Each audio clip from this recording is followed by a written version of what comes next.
Hello, friends. Did you know that nearly 80% of those who watch my videos aren't subscribed? If you enjoy the content, I'd truly appreciate it if you hit that subscribe button. It helps a lot. Also, don't forget to leave a like and share your thoughts in the comments. Your interaction not only supports the channel's growth, but also helps these stories reach more people. Thank you all for being here. By the way, where are you watching from? Let me know in the comments. On a cold November morning in 1994, FBI Special Agent Zephaniah Crankshaw stepped into the federal building in Chicago's Loop District earlier than usual. This 52-year-old veteran agent had encountered countless dark cases during his 26-year career at the FBI, but the file waiting for him on his desk that morning was the kind that would test even his resilience. A red stamp in large letters was printed on the folder's faded manila surface. Urgent, confidential. Inside was a report prepared by the Chicago Police Department. The report contained information about a horrific discovery made during routine maintenance in one of the city's abandoned subway tunnels. While cleaning a section of tunnel that hadn't been used since the 1920s, the workers had encountered an unbearable stench. The smell was so intense that one of the workers had fainted, requiring emergency medical attention. Crankshaw adjusted his reading glasses and buried himself in the report. The construction crew had initially thought it was sewage seeping in or animal carcasses that had entered the tunnel and died. But when they returned with proper lighting and breathing masks, what they saw defied any logical explanation.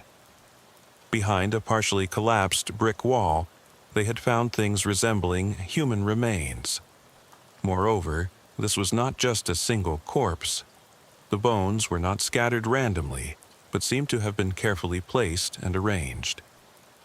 The detective who'd written the initial report, a woman named Sophronia Wigglesworth, had included photographs that made Crankshaw's coffee turn sour in his stomach.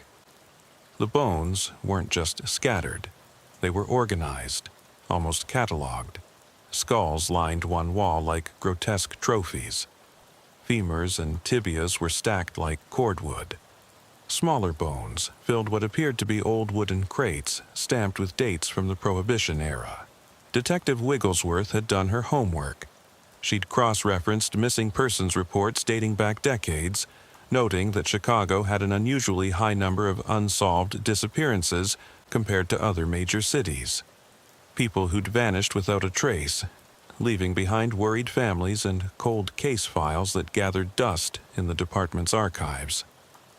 The detective theorized that someone, or more likely, a group of someones, had been using Chicago's vast network of abandoned tunnels as a body disposal site for years, possibly decades.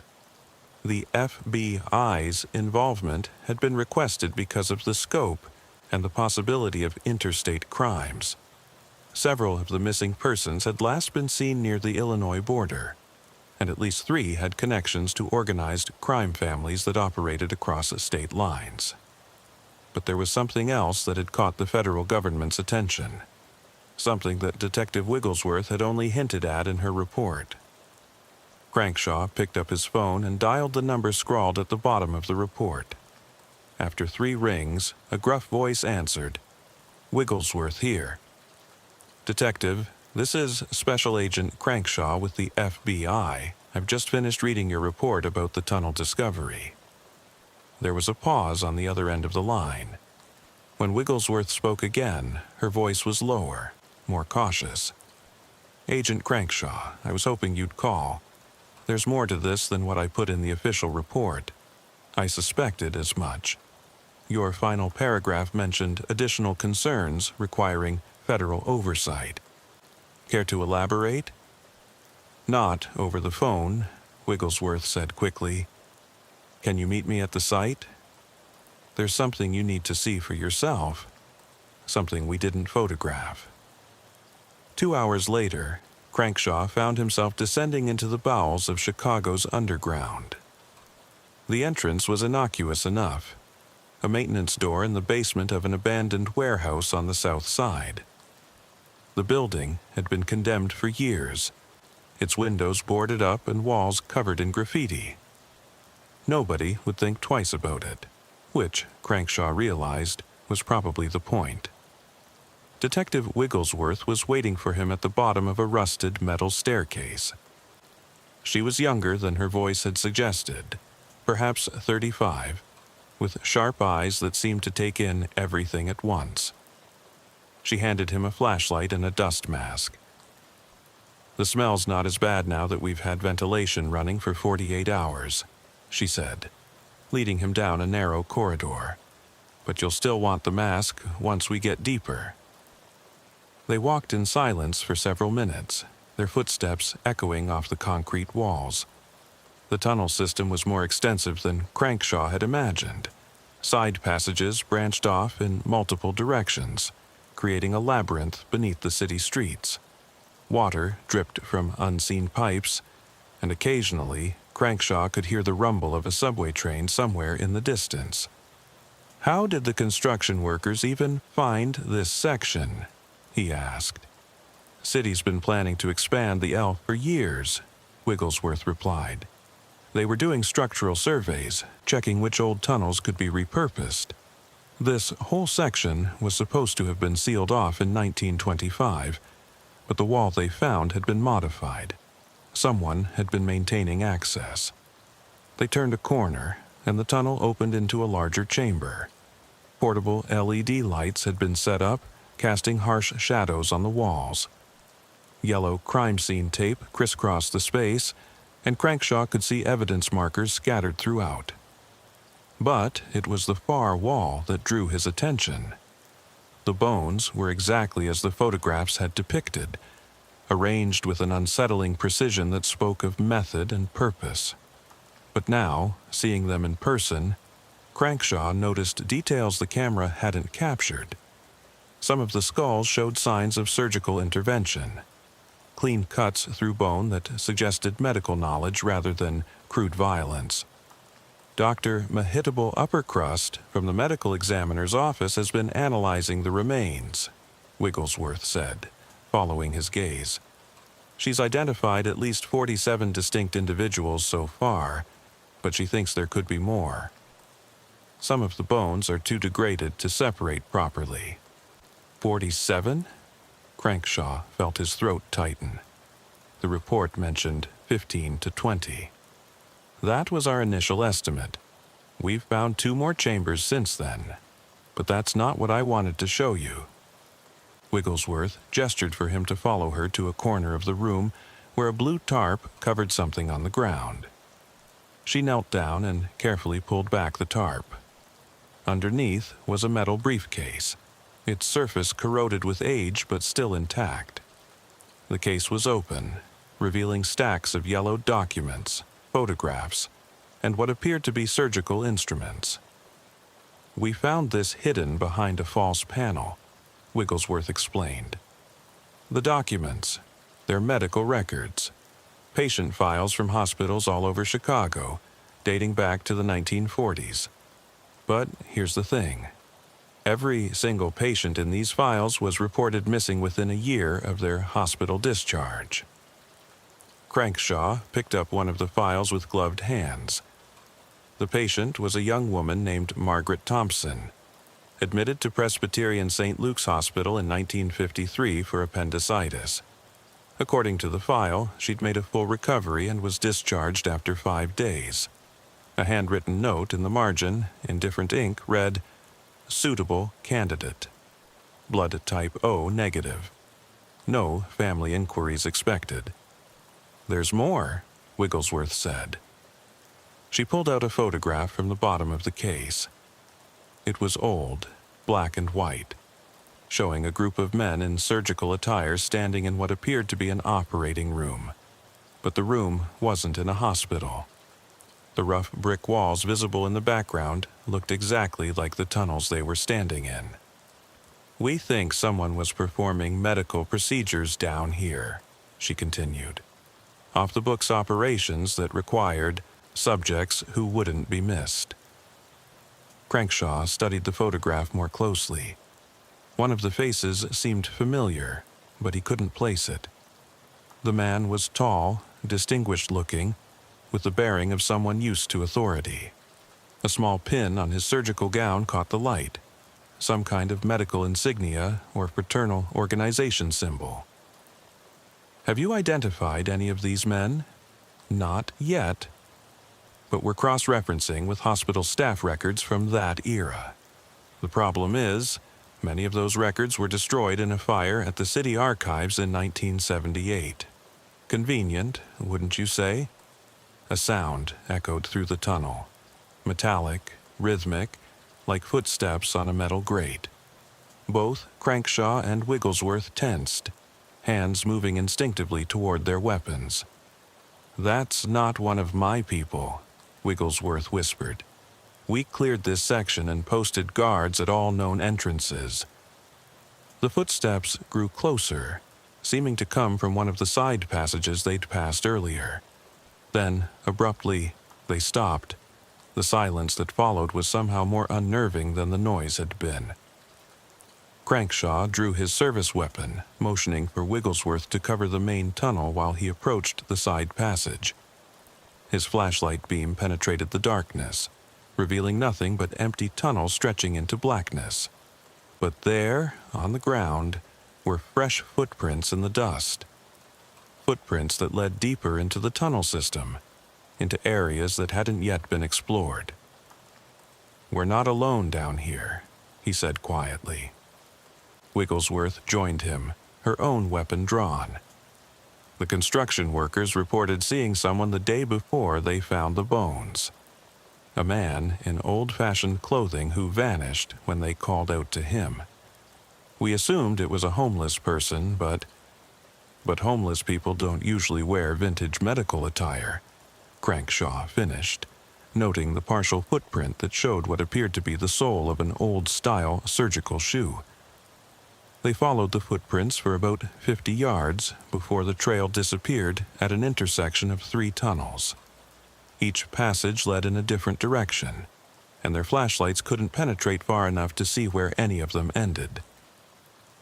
"We need a full tactical team down here," Crankshaw said, "and we need to seal every possible exit. If someone's still using these tunnels—" A distant sound interrupted him, a low rumble that seemed to come from everywhere and nowhere at once.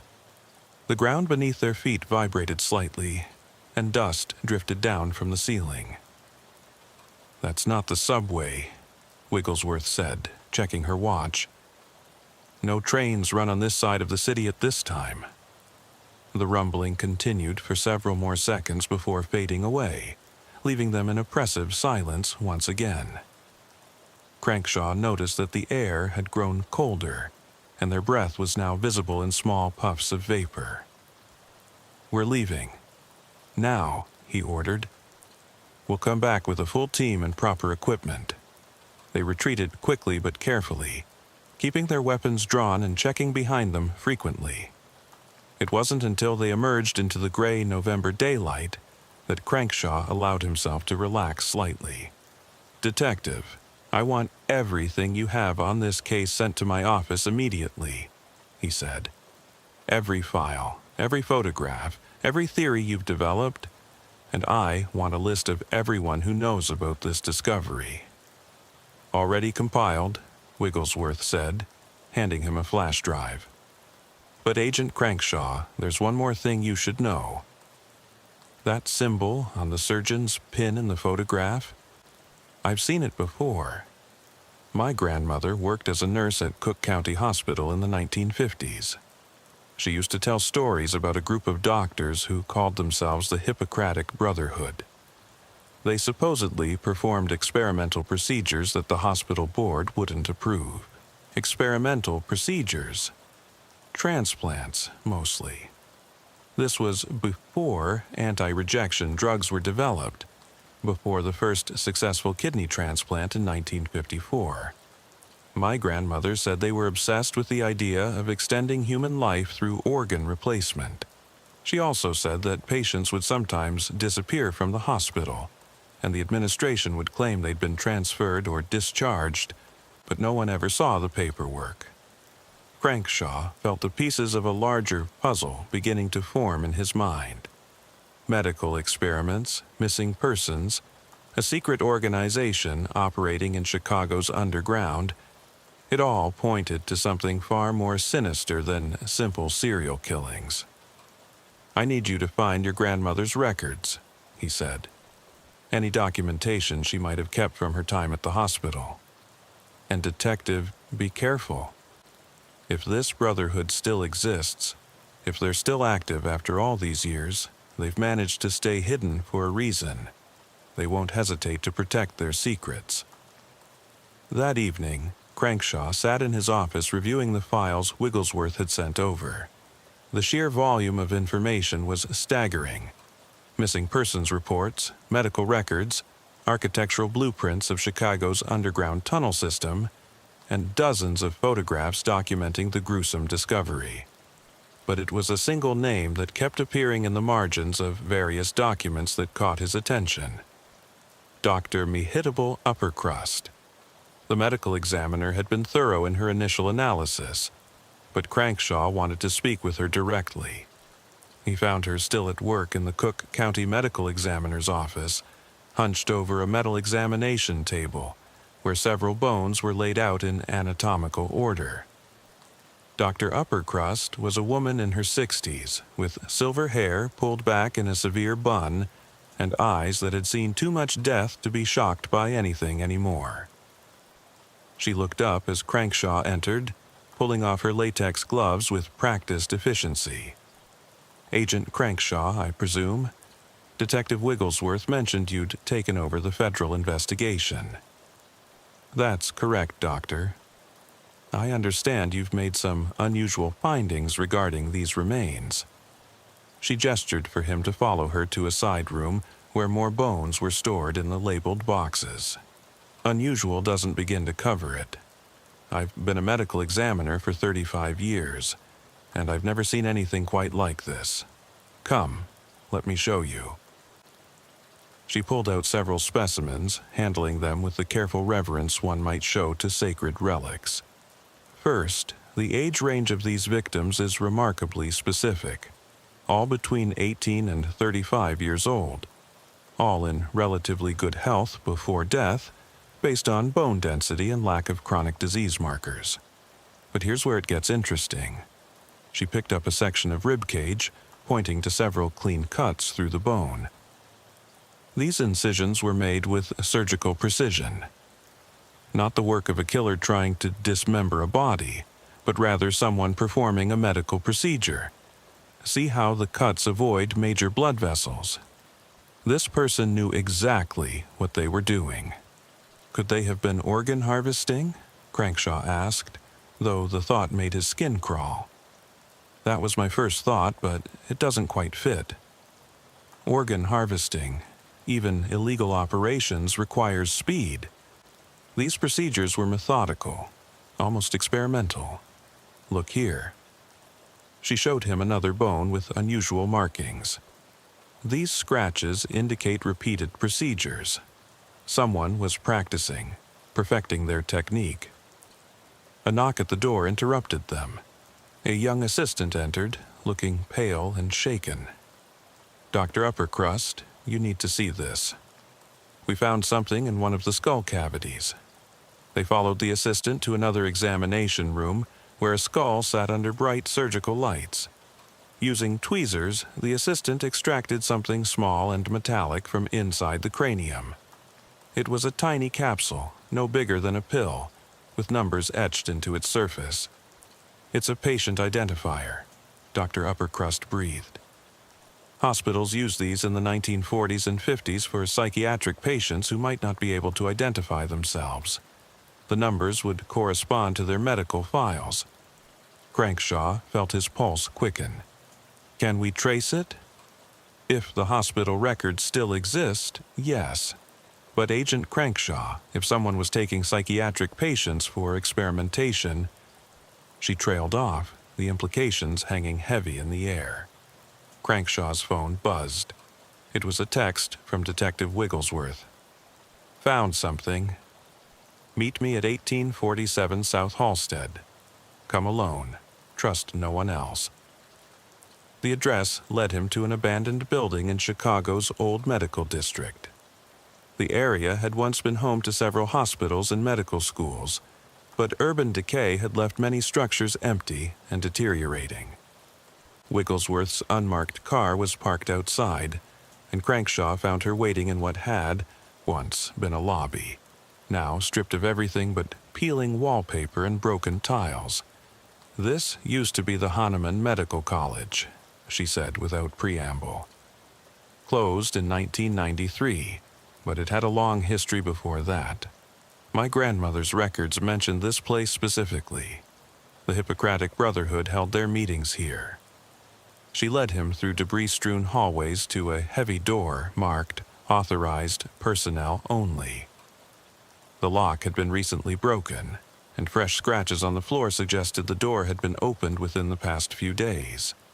"Someone else knows about this place," Crankshaw observed. "That's what worries me," Wigglesworth replied. "I think we're not the only ones investigating these tunnels." Behind the door, a staircase descended into darkness. They made their way down carefully, the air growing thicker and more oppressive with each step. At the bottom, they found themselves in a sub-basement that connected to the tunnel system. But unlike the rough brick passages they'd explored earlier, this area had been finished. Tiled walls, fluorescent light fixtures, though long, dead, and what appeared to be abandoned medical equipment. "This is it," Wigglesworth whispered. "This is where they operated." The main room was large, perhaps 40 feet square, with a raised platform in the center where an operating table still stood. Leather restraints hung from its sides, cracked and brittle with age. Around the room's perimeter were glass cabinets, many still containing surgical instruments and medicine bottles with faded labels. But it was the walls that made Crankshaw's blood run cold. They were covered in photographs, hundreds of them showing patients in various stages of surgical procedures. Some conscious, their faces contorted in agony. Others mercifully unconscious. All had the same identifying numbers visible that matched the format of the capsule they'd found in the skull. "My God," Wigglesworth breathed. "They documented everything." A sound from the tunnels made them both freeze. Footsteps, multiple sets, approaching rapidly. Crankshaw drew his weapon, pushing Wigglesworth behind him. The footsteps stopped just outside the room, and then a voice called out. Elderly, cultured, with a slight tremor. "I know you're in there. Please don't shoot. I'm unarmed, and I need to tell someone the truth before it's too late." An old man appeared in the doorway, hands raised. He was perhaps 80 years old, wearing an expensive but dated suit. His face was gaunt, his eyes haunted by decades of secrets. "My name is Hezekiah Mullenix," he said. I was part of this. Not by choice, not at first, but I was involved. And they're still active. The Brotherhood never ended. They just got better at hiding." Crankshaw kept his weapon trained on the man. "You're saying this organization still exists?" Mullenix nodded shakily. "They've modernized, adapted. No more crude experiments in tunnels. Now they have private facilities, offshore operations, but they still use the old tunnels for disposal. And they have people everywhere. Hospitals, government, even law enforcement." "Why are you telling us this now?" Wigglesworth demanded. "Because I'm dying," Mullenix said simply. "Pancreatic cancer, weeks to live, maybe less. And I can't take these secrets to my grave. But you have to understand, they know you've found the tunnels. They're probably watching us right now." As if on cue, Crankshaw's phone buzzed. A text from an unknown number. "Stop digging or join the collection." "We need to get out of here," Mullenix urged. They'll seal us in if we stay too long.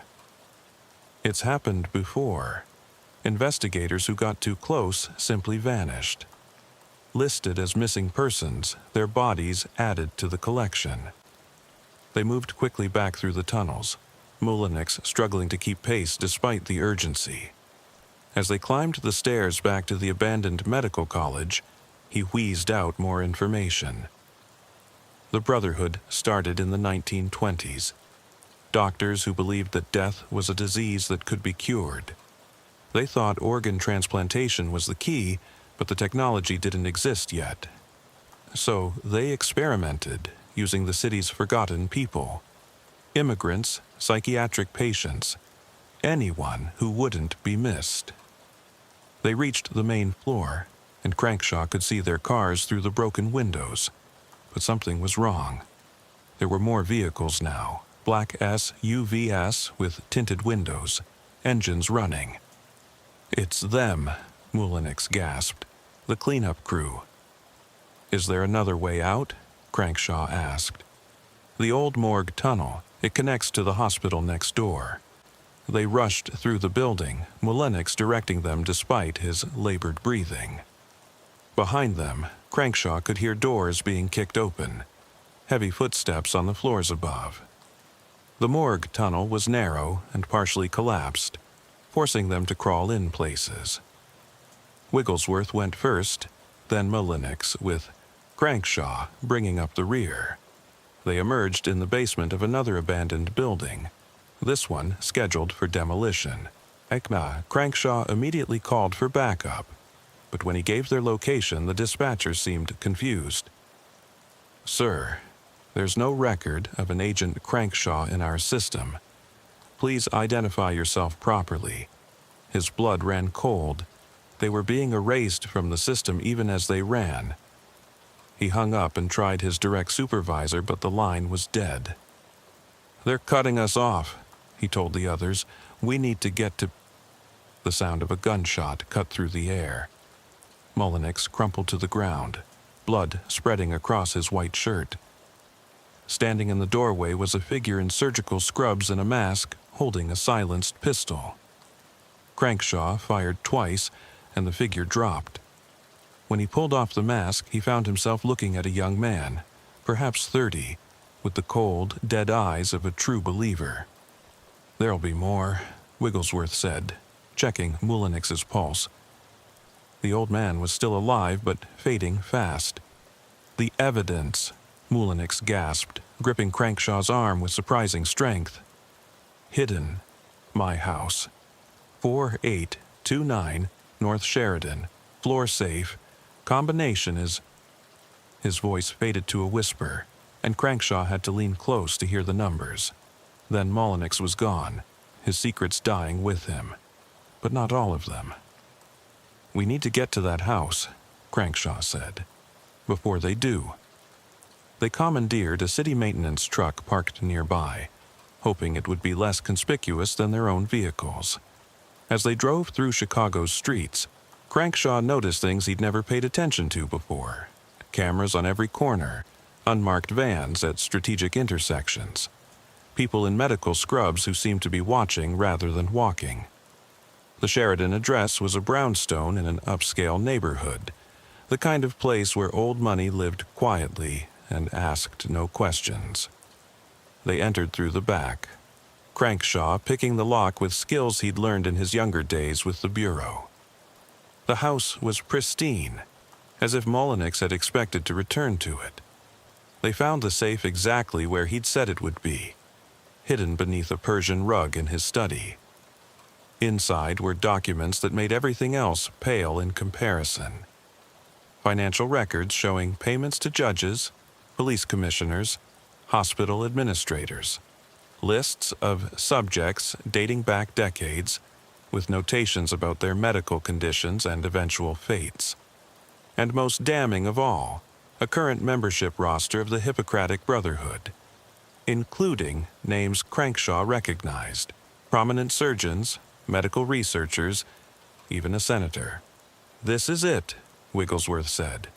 "This is enough to bring them all down." But Crankshaw wasn't so sure. The Brotherhood had survived for nearly a century by being careful, by having contingency plans. Even now, he could feel the weight of their surveillance, the sense that they were being watched and evaluated. "We need copies of everything," he said. "Multiple copies sent to different agencies, different media outlets. Make it impossible for them to suppress." They worked quickly, photographing document, scanning pages, uploading everything to secure cloud servers. But as they worked, Crankshaw noticed something in the membership roster that made his heart skip. There, among the most recent additions, was a name he knew all too well. A name that explained why their investigation was being hampered at every turn. Why the Brotherhood always seemed one step ahead. The name was his own supervisor at the FBI. "We can't trust anyone," he said to Wigglesworth. "Not the Bureau, not the police, no one." She met his eyes, and he saw the same realization dawning on her. They weren't investigating a crime. They were trapped in the middle of an ongoing conspiracy, one that reached to the highest levels of power. Outside, the sound of sirens began to grow closer. But Crankshaw knew they weren't coming to help. The Brotherhood was closing in, ready to add 2 more bodies to their collection in the tunnels beneath Chicago. "There's one more thing," Wigglesworth said, pulling out her phone. "I've been recording everything since we entered the first tunnel.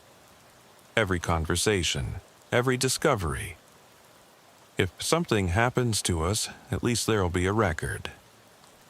She hit send on an email, transmitting the recordings to a journalist she trusted, someone outside Chicago who might be able to tell their story if they couldn't. The sirens were right outside now. Crankshaw could see the flashing lights through the windows, hear the sound of car doors slamming, footsteps on the front porch. "Back door," he said. But when they reached it, more officers were already there, weapons drawn. They were trapped. The officers at the back door weren't wearing standard Chicago PD uniforms. Crankshaw noticed it immediately. The badges were slightly wrong, the equipment too new, too specialized. These weren't real cops. They were Brotherhood operatives dressed for the part. "Detective Wigglesworth," he whispered. "When I give the signal, hit the floor." She gave an almost imperceptible nod. Crankshaw's hand moved to his service weapon, but he didn't draw it. Not yet. Instead, he raised his hand slowly, appearing to surrender. "We're federal agents," he called out. "Agent Crankshaw and Detective Wigglesworth. We're coming out." The moment they stepped through the doorway, Crankshaw spotted what he was looking for: a gas meter on the side of the house. In one fluid motion, he drew his weapon and fired 3 shots. The first 2 shattered the meter's housing. The third created the spark. The explosion wasn't massive, but it was enough. The fake officers dove for cover as natural gas erupted in a controlled blast, windows shattering, car alarms screaming to life throughout the neighborhood. In the chaos, Crankshaw and Wigglesworth ran. They sprinted through backyards, vaulted fences, and cut through alleys. Behind them, shouts and footsteps, but the explosion had bought them precious seconds. Real police sirens were approaching now. Neighbors had called 911, and the actual Chicago PD was responding to what they thought was a gas leak explosion. They emerged onto a busy street 3 blocks away, blending into the crowd of curious onlookers heading toward the commotion. Crankshaw spotted a taxi and flagged it down. "Union Station," he told the driver. "Quickly." As the taxi pulled away, Wigglesworth was already on her phone, but not making calls. She was uploading everything: photos, recordings, documents, to multiple cloud services, news outlets, and federal databases outside Chicago's jurisdiction. "If they want to bury this, they'll have to bury half the internet," she muttered. But Crankshaw wasn't listening. He was thinking about the membership list, about his supervisor, about how deep this went. The Brotherhood had survived for a century, by infiltrating the very systems meant to stop them. They were the watchers and the watched, the hunters and the hunted. At Union Station, they didn't board a train. Instead, Crankshaw led them to a locker bank where he kept an emergency cache, fake IDs, burner phones, paranoid preparations from his early days in the Bureau that he'd never thought he'd need. "We have to disappear," he said, "at least until those documents go public." "No," Wigglesworth said firmly. "We need one more piece of evidence, something they can't deny or explain away." "What are you talking about?" "The tunnels.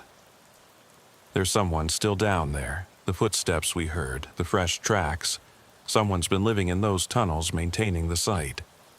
If we can find them, get their testimony." Crankshaw wanted to argue, but he knew she was right. Documents could be forged, photographs doctored, recordings dismissed. But a living witness, especially one who'd been part of the operation, that would be undeniable. They ditched the taxi and stole a delivery van from a nearby parking garage. As they drove back toward the tunnel system, Wigglesworth pulled up architectural plans on her phone. "There are 17 known entrances to that section of tunnels," she said, "but the blueprints show at least 3 more that were supposedly sealed. If someone's living down there, they'd use one of the sealed entrances to avoid detection." They found what they were looking for in an abandoned subway maintenance yard on the south side. A rusted metal shed that should have been empty instead showed signs of recent use. Fresh scratches on the lock, footprints in the dust, and when Crankshaw pressed his ear to the door, the faint sound of air circulation from below. The lock was new, high security, but Wigglesworth produced a set of bolt cutters from the van. Inside, hidden beneath a false floor, was a modern ladder descending into darkness. Fresh air was being pumped down through hidden vents, and electric cables ran along the walls. They descended carefully, weapons drawn. The tunnel at the bottom was different from the others they'd explored. Cleaner, with working lights and signs of habitation. They could hear something ahead, a rhythmic sound like typing on a keyboard. The tunnel opened into a chamber that had been converted into a living space. Computer equipment lined one wall, medical supplies another. And seated at a desk, apparently unsurprised by their arrival, was a man in his 70s wearing a worn lab coat. "I've been expecting you," he said without turning around. "Though I thought you'd arrive sooner." "Who are you?" Crankshaw demanded, weapon trained on the man's back. The man turned slowly, and Wigglesworth gasped. It was a face from the old photographs, aged but unmistakable. One of the surgeons from the Hippocratic Brotherhood's historical records. "Dr. Ebenezer Thistlethwaite," the man said, "though I haven't used that name in 40 years. These days, I'm just the keeper." "The keeper of what?" "The records. The truth, the evidence that even the Brotherhood doesn't know exists." He gestured to the computers. "Every procedure, every victim, every member for the past century. I've documented it all." "You were part of it," Wigglesworth accused. "You participated in those experiments." "I was young and foolish," Thistlethwaite admitted. "I believed we were advancing medical science, saving lives. It wasn't until I saw what we really were, murderers hiding behind medical degrees, that I tried to leave. But you don't leave the Brotherhood, not alive. So you faked your death? In a way. I volunteered to become the keeper, to maintain the disposal sites and records. They thought I was still loyal, just broken by the work. They never suspected I was documenting everything, building a case that could destroy them." "Why didn't you go to the authorities?" Crankshaw asked. Thistlethwaite laughed bitterly. "The authorities? Agent Crankshaw, the Brotherhood is the authorities. Judges, police commissioners, FBI directors. They've all been members or been paid off. I needed to wait for the right moment, the right people. He stood up, moving to a wall safe Crankshaw hadn't noticed. Inside were hard drives, each labeled with dates spanning decades. "Everything's here," Thistlethwaite said. Video recordings of procedures, audio of planning sessions, financial records showing the full scope of their operation. Not just Chicago, they've spread to every major city in America. Then why haven't you released it? Because they have a fail-safe. If the Brotherhood's existence is ever truly threatened, they'll activate Protocol 7, which is a biological weapon, something they developed in the 1960s and have been refining ever since. It's dispersed through the water supply of every major city where they operate. The antidote is distributed monthly to members and essential personnel. If Protocol 7 is activated, millions will die within days, and only the Brotherhood will survive to rebuild. Crankshaw felt the weight of this revelation settle on him like a physical force. They weren't just fighting a conspiracy, they were facing potential genocide. "There has to be a way to stop them," Wigglesworth said. "There is," Thistlethwaite said, "but it requires getting to their central facility. It's hidden beneath the old Chicago stockyards. That's where they keep the Protocol 7 samples and the antidote production facility. Destroy that, and you destroy their leverage. You're talking about a frontal assault on a fortified position held by an organization with unlimited resources," Crankshaw pointed out. "No," Thistlethwaite corrected. "I'm talking about infiltration. There's a gathering tomorrow night.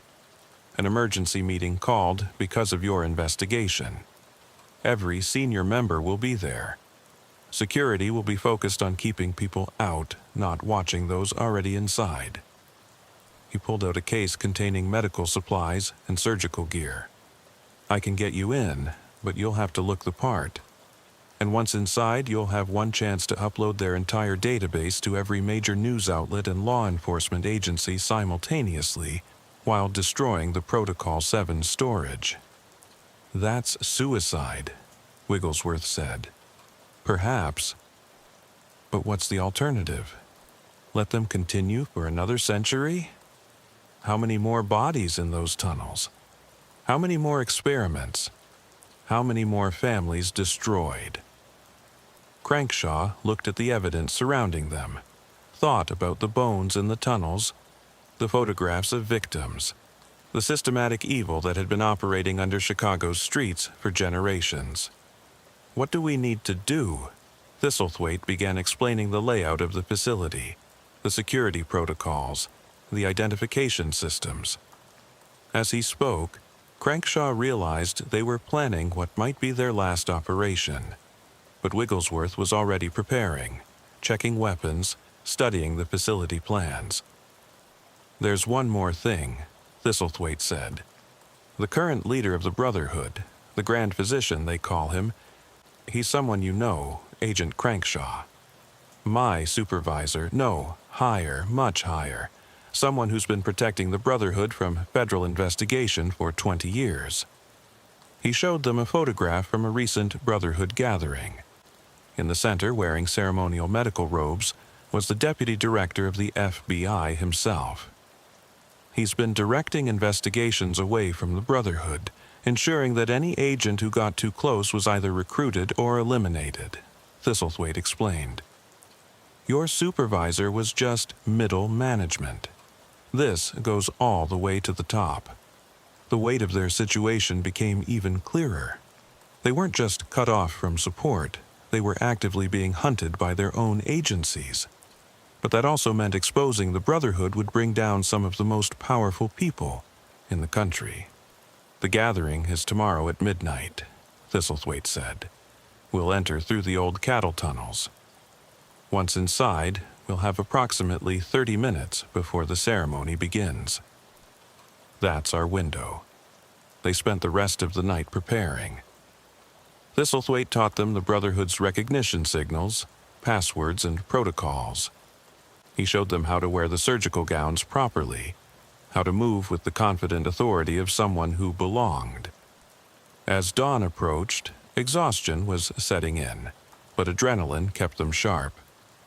They reviewed the plan one more time: enter through the tunnels, access the mainframe, upload everything while Wigglesworth planted charges in the Protocol 7 storage area.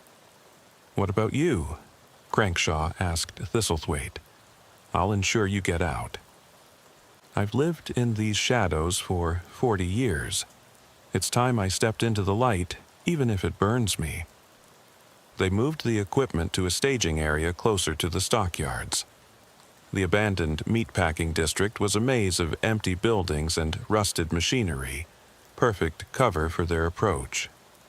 But as they set up their base, Crankshaw noticed something troubling: fresh tire tracks in the dust, cigarette butts that weren't completely weathered. "We're not alone," he warned. Thistlethwaite checked his monitors, devices he'd hidden throughout the tunnels over the years. "Movement in Sectors 7 and 12, they're sweeping the tunnels." "They know we're coming?" "No, this is standard protocol when there's a gathering."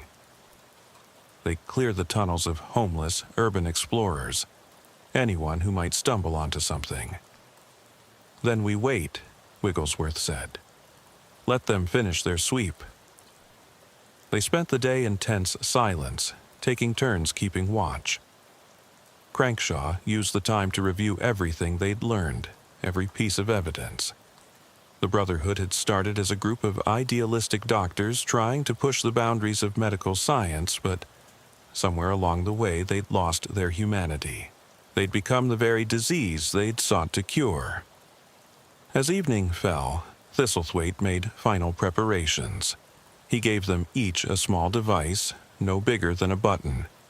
"Emergency beacon," he explained. "One press sends our location and a distress signal to every news organization in the country. It won't save us, but it'll ensure they can't cover this up." At 11 p.m., they entered the tunnels.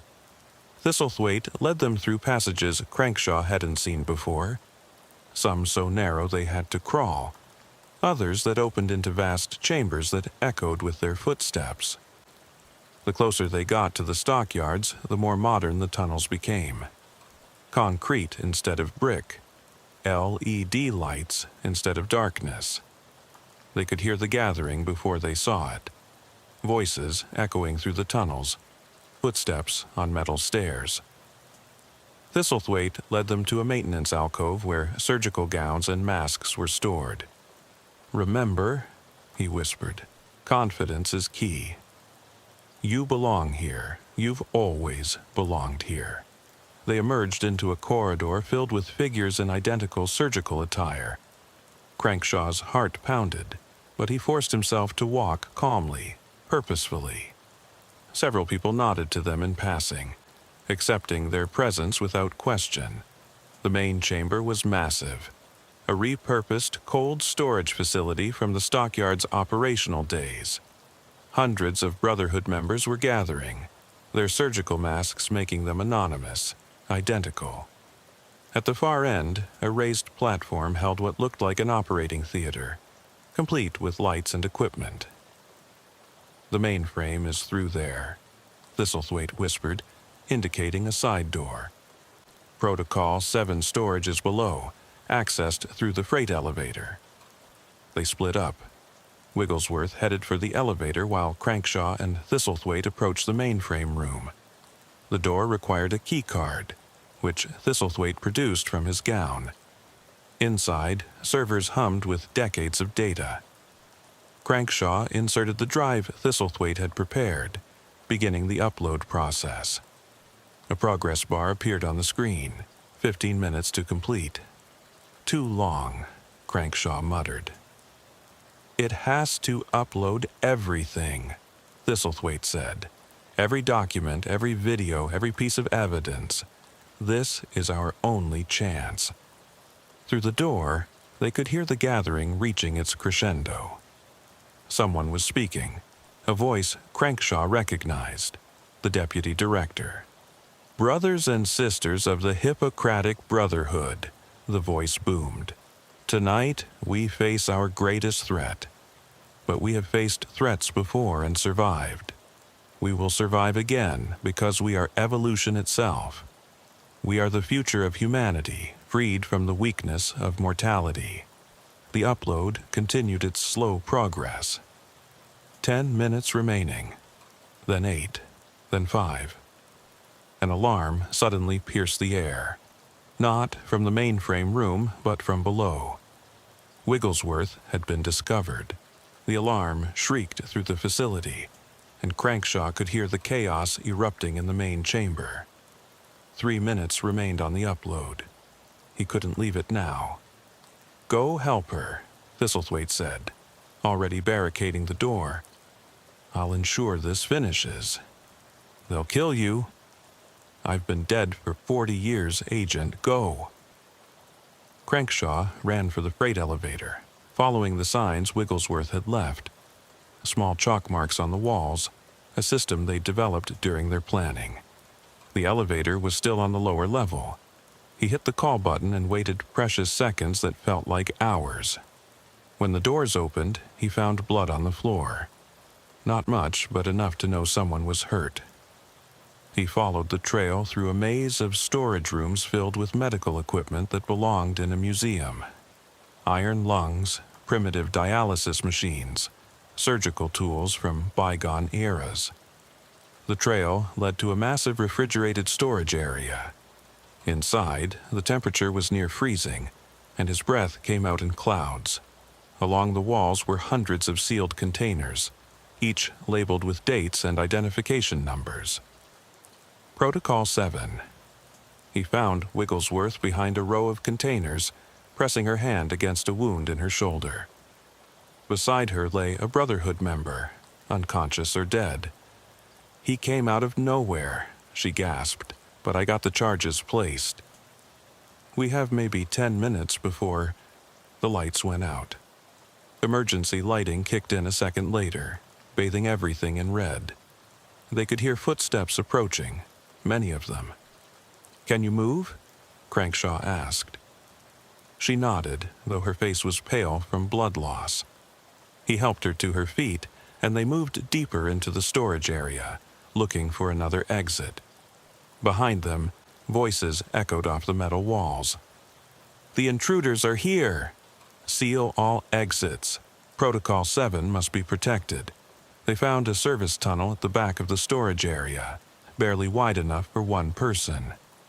Wigglesworth went first, leaving bloody handprints on the walls. Crankshaw followed, the sounds of pursuit growing closer. The tunnel emerged into an old drainage system, ankle-deep water flowing toward the Chicago River. They could hear the Brotherhood members entering the tunnel behind them, but the narrow space would slow them down. The upload, Wigglesworth gasped as they waded through the filthy water. Did it finish? I don't know. Thistlethwaite stayed behind to... An explosion rocked the tunnel system, not Wigglesworth's charges. This came from above, the mainframe room. Thistlethwaite had destroyed the servers after the upload completed, ensuring the Brotherhood couldn't stop the transmission. He did it, Crankshaw said. He got it all out. They emerged from a drainage grate near the Chicago River, just as more explosions erupted behind them. Wigglesworth's charges had detonated, destroying the Protocol 7 storage. Fire and smoke poured from ventilation shafts across the old stockyards district. But their relief was short-lived. Black SUVs were converging on their position, Brotherhood cleanup crews responding to the emergency. Crankshaw pressed the emergency beacon Thistlethwaite had given them, then pulled Wigglesworth toward the river. Can you swim? Do I have a choice? They jumped. The cold water was shocking, but it also helped slow Wigglesworth's bleeding. They let the current carry them downstream, surfacing only when their lungs demanded air. Behind them, flashlights swept the water's surface, but the river was dark and wide. They pulled themselves out near Navy Pier, where late-night tourists provided cover. A taxi driver, seeing their condition, initially refused to pick them up until Crankshaw showed his FBI badge and promised triple fare. "Northwestern Memorial Hospital," he said. "Federal emergency." But when they arrived, Crankshaw didn't take Wigglesworth to the emergency room. Instead, he called a doctor he knew, someone he'd helped years ago with a witness protection situation. Dr. Sarah Chen met them at a side entrance, asked no questions, and treated Wigglesworth's wound in a closed wing of the hospital. While Wigglesworth recovered, Crankshaw watched the news on his phone. The uploads had worked. Every major news outlet was running the story. Secret medical conspiracy discovered in Chicago. The footage, documents, and evidence were spreading faster than anyone could suppress them. By morning, federal agents, real ones from outside Chicago, were swarming the city. The deputy director had been arrested at his home, along with dozens of other Brotherhood members. The tunnel system was being excavated, bodies recovered and identified. But Crankshaw knew it wasn't over. The Brotherhood had operated for a century. They had resources, connections, contingency plans. Some would escape, go underground, rebuild elsewhere. 3 days later, Crankshaw and Wigglesworth testified before a closed Senate committee. They told everything: the tunnels, the experiments, Protocol 7, the infiltration of law enforcement. The senators listened in horrified silence. "How many victims?" one finally asked. "At least 400 that we can confirm," Wigglesworth answered. "Possibly thousands more over the century of their operation." "And the surviving members?" "Scattered," Crankshaw said. "We've arrested over 200, but we estimate at least 50 senior members escaped. They could be anywhere, under new identities." The investigation continued for months. Mass graves were found in tunnel systems in 6 other cities. The medical establishment was shaken to its core, as respected doctors were revealed as Brotherhood members. Families finally learned what happened to missing relatives. But for Crankshaw and Wigglesworth, there was no celebration. They'd seen too much, knew too much. Both were placed in protective custody, their old lives effectively over. The Brotherhood might be broken, but its surviving members had long memories and longer reaches. 1 year later, Crankshaw received a package at his safe house. No return address, no postmark. Inside was a medical file, his own, from a recent doctor's visit. Attached was a note: "The work continues. Evolution cannot be stopped." He burned the file and requested relocation. Again. Meanwhile, in the abandoned tunnels beneath Chicago, urban explorers occasionally reported strange findings: fresh footprints in the dust, medical equipment that shouldn't be there, the sound of footsteps echoing from passages that were supposed to be sealed. The city filled in many of the tunnels, but Chicago's underground was vast, its secrets deep.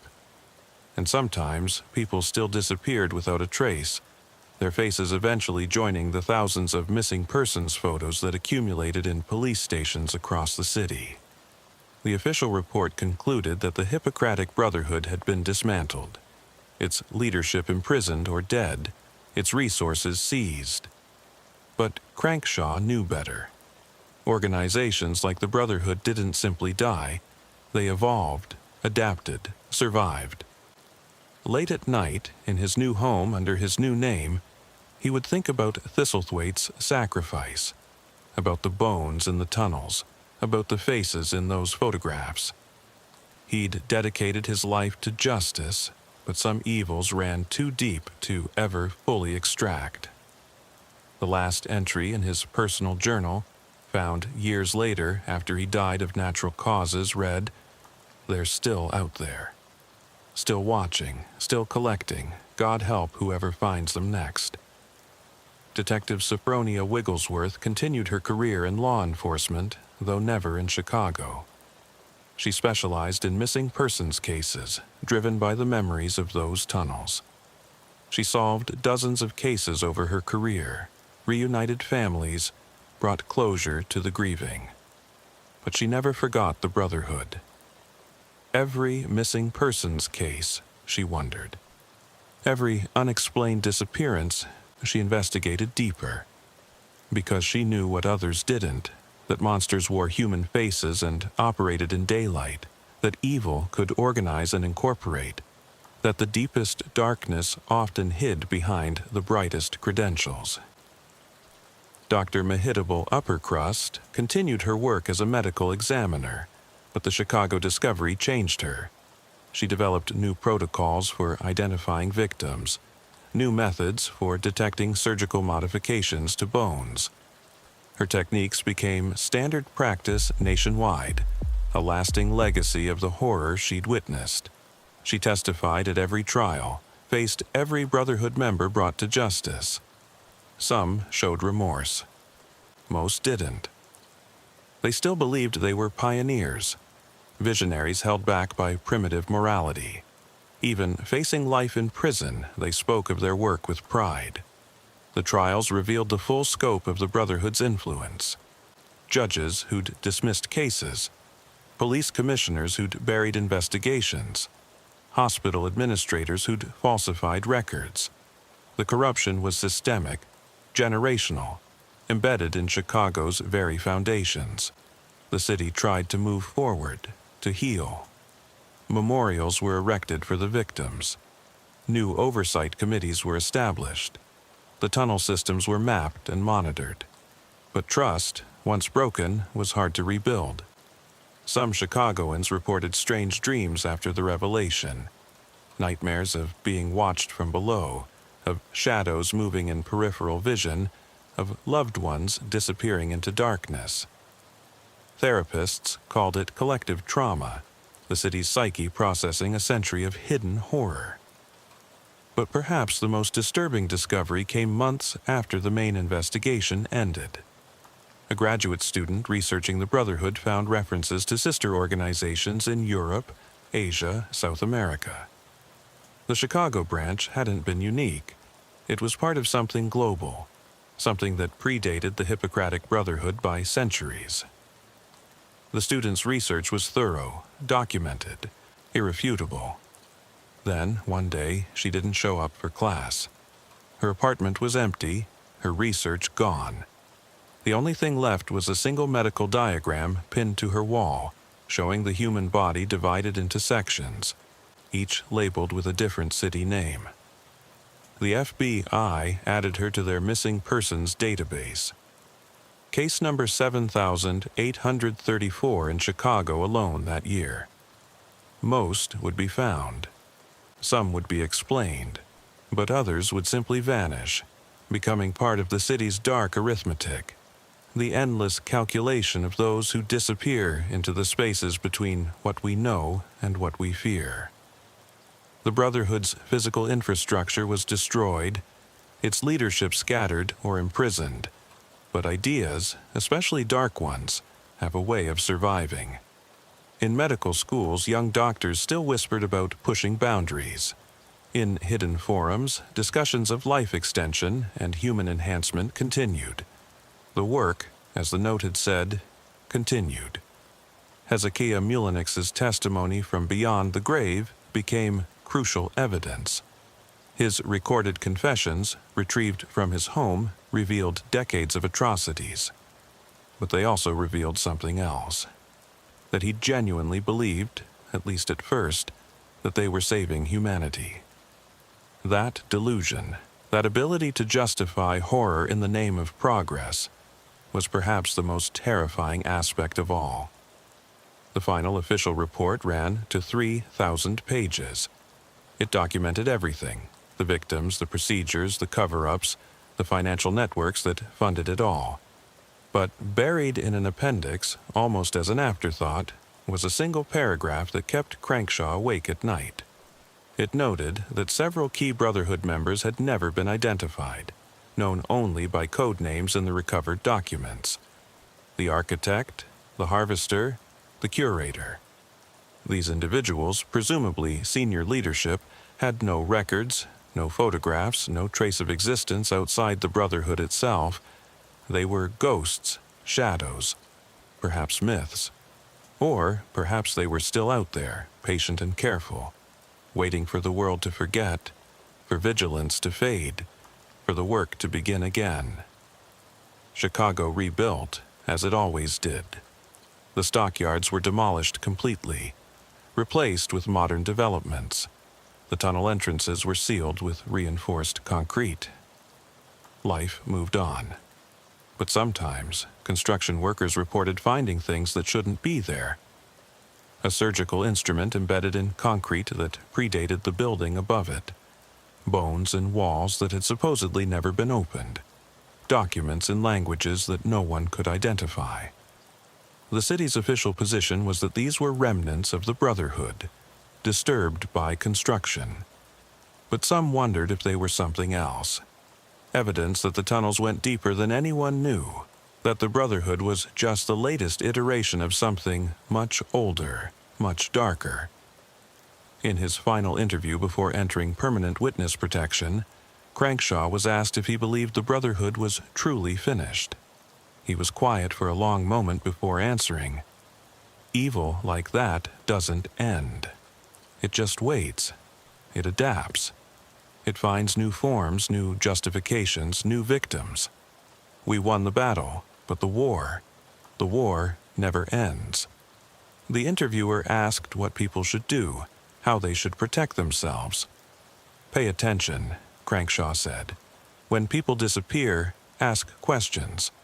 When authorities dismiss concerns, push harder. When someone tells you not to look, look twice. Because the moment we stop watching, the moment we assume the danger has passed, that's when they return. They, the collectors, the experimenters, the ones who see humanity not as people but as specimens. They're always there, waiting in the spaces we don't think to look, in the institutions we trust most.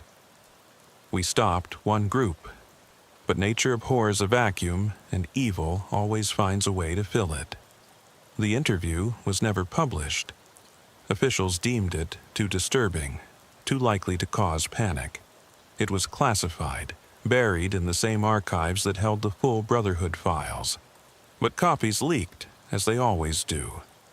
They circulated in conspiracy forums, in true crime communities, among those who believed that the official story was just the surface of something deeper. And in Chicago, people still disappeared. Not in the numbers they once did, not in the systematic way of the Brotherhood, but enough to suggest that perhaps, in the darkest corners of the city, in the deepest tunnels that no map showed, something continued, something watched, something waited, something collected. The work, as they say, continues. The call came at 3 a.m, jarring FBI Special Agent Jedithan Featherstone from a restless sleep. At 47, Featherstone had learned to dread these early morning calls. They never brought good news. Agent Featherstone? The voice on the other end was nervous, young. This is Officer Martinez with Chicago PD. We have a situation at the old Manteno State Hospital. We need federal involvement immediately. Manteno State Hospital. The name sent a chill down Featherstone's spine. The psychiatric facility had been closed since 1985, abandoned for nearly a decade. Local teenagers sometimes broke in on dares. Urban explorers documented its decay, but CPD wouldn't call the FBI for simple trespassing. "What kind of situation?" Featherstone asked, already getting dressed. "We found people, sir. Living people, in the basement. They claimed they've been here since before the hospital closed." An hour later, Featherstone stood outside the hulking remains of Manteno State Hospital, 30 miles south of Chicago. The building loomed against the pre-dawn darkness, its broken windows like dead eyes. Police cars surrounded the entrance, their lights casting eerie shadows on the crumbling facade. Officer Martinez met him at the entrance, a young cop, maybe 25, visibly shaken. "There in the old treatment wing, sir." "Fair warning, it's bad." Featherstone followed him through debris-strewn hallways, past rusted gurneys and scattered medical files. The air was thick with mold and decay, but underneath was something else, the unmistakable scent of human habitation. They descended stairs that shouldn't have existed, according to the building's official blueprints. The basement level was supposed to be storage and mechanical rooms, but someone had converted it into something else entirely. The walls were lined with makeshift cells, each barely large enough for a person to lie down. "We've found 12 so far," Martinez said. "All alive, but they're not well." Featherstone peered into the first cell. A woman sat in the corner, rocking back and forth, mumbling to herself. She looked to be in her 60s, her hair gray and matted, wearing what appeared to be a hospital gown from decades past. "Ma'am," Featherstone said gently, "I'm with the FBI. You're safe now." The woman looked up, her eyes focusing with difficulty. When she spoke, her voice was hoarse from disuse. "The tests. Are the tests over? Did I pass?" "What tests?" Featherstone asked. But the woman had already retreated back into her mumbling. The next cell held an elderly man who claimed his name was Thomas. "They said it was for science," he whispered. "Said we were helping humanity, but the things they did, the things they made us take." "Who?" Featherstone pressed. "Who did this?" "The doctors. Dr. Shufflebottom and his team. They said the hospital was closing, but we were too valuable to release. The research had to continue." Eliezer Shufflebottom. Featherstone made a note of the name, though it sounded almost too unusual to be real. By dawn, they'd evacuated all 12 people to local hospitals under federal protection. Each told variations of the same story. They'd been patients at Manteno, selected for special treatment programs. When the hospital closed, they weren't released. Instead, they were moved to the hidden basement level, and the experiments continued. Back at his office, Featherstone began researching Dr. Eliezer Shufflebottom. The man had indeed worked at Manteno State Hospital, heading the experimental psychiatry department from 1975 until the closure. His published papers read like something from a horror novel. Studies on extreme behavioral modification, chemical manipulation of memory, induced dissociative states. But according to official records, Shufflebottom had died in 1986, just a year after the hospital closed. A car accident on a rural road, body burned beyond recognition. Convenient. Featherstone's phone rang. It was Dr. Patricia Huang from Northwestern Memorial, where the survivors had been taken. "Agent Featherstone, you need to see this. We've run tests on your survivors. Their blood work, it's unprecedented. They have chemical compounds in their systems that shouldn't exist. Synthetic hormones that aren't in any medical database." "What kind of experiments were they subjected to?" "Based on the scarring and tissue damage, I'd say repeated surgeries, injections, possibly organ manipulation. Some show signs of surgical modifications to their brains, precise lesions that would affect memory and behavior." "Agent Featherstone, this wasn't psychiatric treatment. This was systematic human experimentation."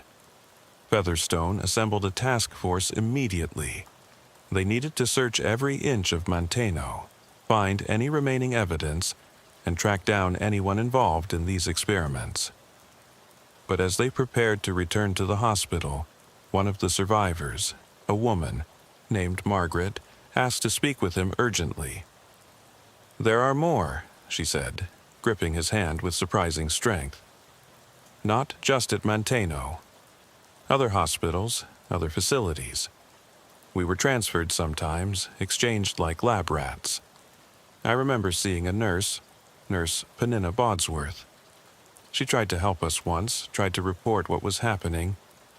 They said she had an accident, but I saw her afterwards. She was in a cell like us, Penina Bodsworth. Another unusual name to investigate. Featherstone was building a picture of something vast, a network of experimental facilities hidden within the Illinois mental health system. The task force returned to Manteno that afternoon with full forensic support. They found more than anyone expected. Behind false walls were fully equipped operating rooms, laboratories with equipment that had been state-of-the-art in the 1980s, and most disturbing of all, detailed medical records of hundreds of patients. The records were meticulous. Each patient file contained photographs, medical histories, and extensive notes on experimental procedures. The experiments seemed focused on extending human consciousness, enhancing physical capabilities, and most disturbingly, creating controllable dissociative states. One file caught Featherstone's attention. Patient 447. Sarah Chen, admitted 1983 for severe depression. The notes described a series of procedures designed to fragment and rebuild personality architecture. The final entry, dated October 1985, simply read, "Subject successfully integrated into Phase 2. Transferred to Site B. Site B?" Featherstone muttered. His partner, Agent James Park, looked over his shoulder. There are references to Sites A through E in these files. Manteno was Site C. 5 facilities. Hundreds, possibly thousands of victims. And according to these records, the experiments hadn't ended when Manteno closed. They'd simply moved elsewhere. As the forensic team processed evidence, Featherstone interviewed each survivor more thoroughly. Their stories painted a picture of calculated cruelty disguised as medical treatment. Patients were told they were receiving revolutionary therapies, that their suffering would advance psychiatric medicine by decades.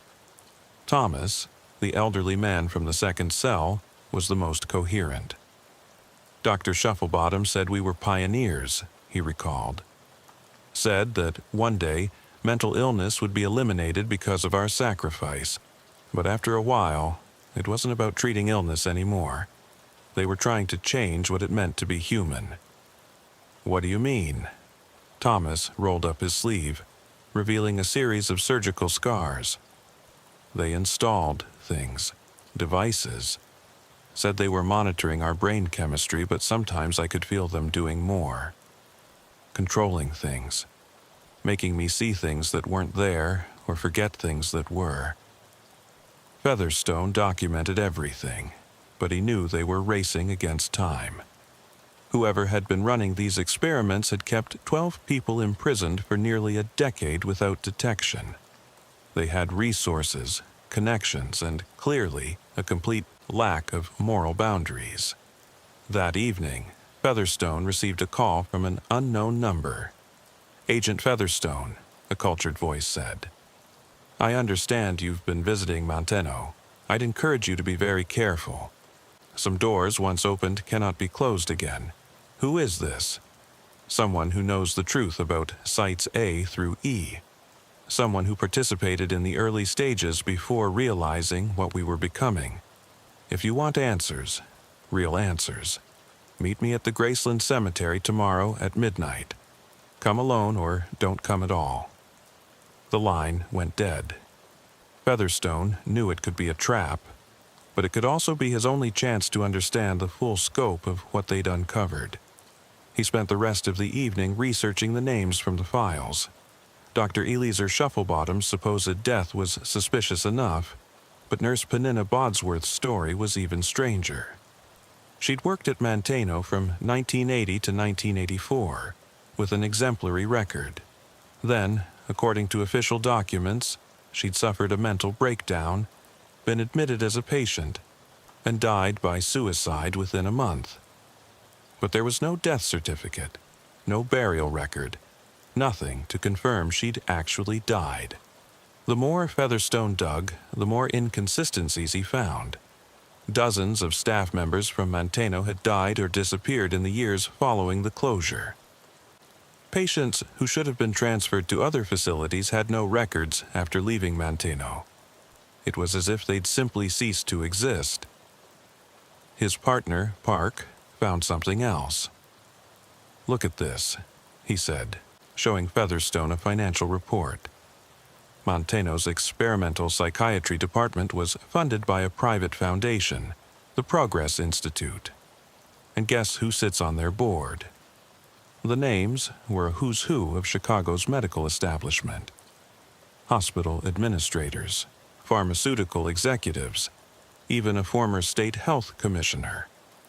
The Progress Institute still existed, still funded medical research, and according to their website, was dedicated to advancing human potential through revolutionary medical science.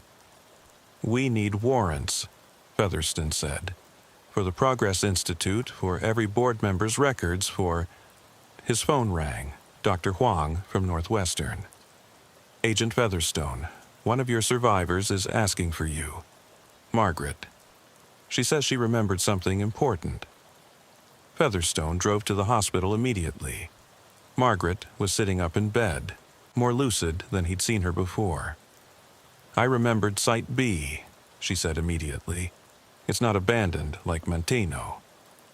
It's active, hidden inside a working hospital. Lakeshore Psychiatric. They have a wing that's off-limits, supposed to be for dangerous patients, but that's where they take people for the procedures." Lakeshore Psychiatric was one of Illinois' premier mental health facilities, treating everyone from Hollywood celebrities to politicians' family members. If Margaret was right, the experiments weren't just continuing, they were happening in plain sight. "There's more?" Margaret continued. "I heard them talking once about a special patient, someone important. They called her the Success. Said she was proof the procedures worked, that she'd been integrated back into society and was thriving. They kept saying a name, Kezia Pumpernickel. Kezia Pumpernickel. The lab tech mentioned in some of the Manteno files, but according to those records, she was staff, not a patient." "Are you sure she was a patient?" Featherstone asked. Margaret nodded. "She was the first one to survive the full sequence.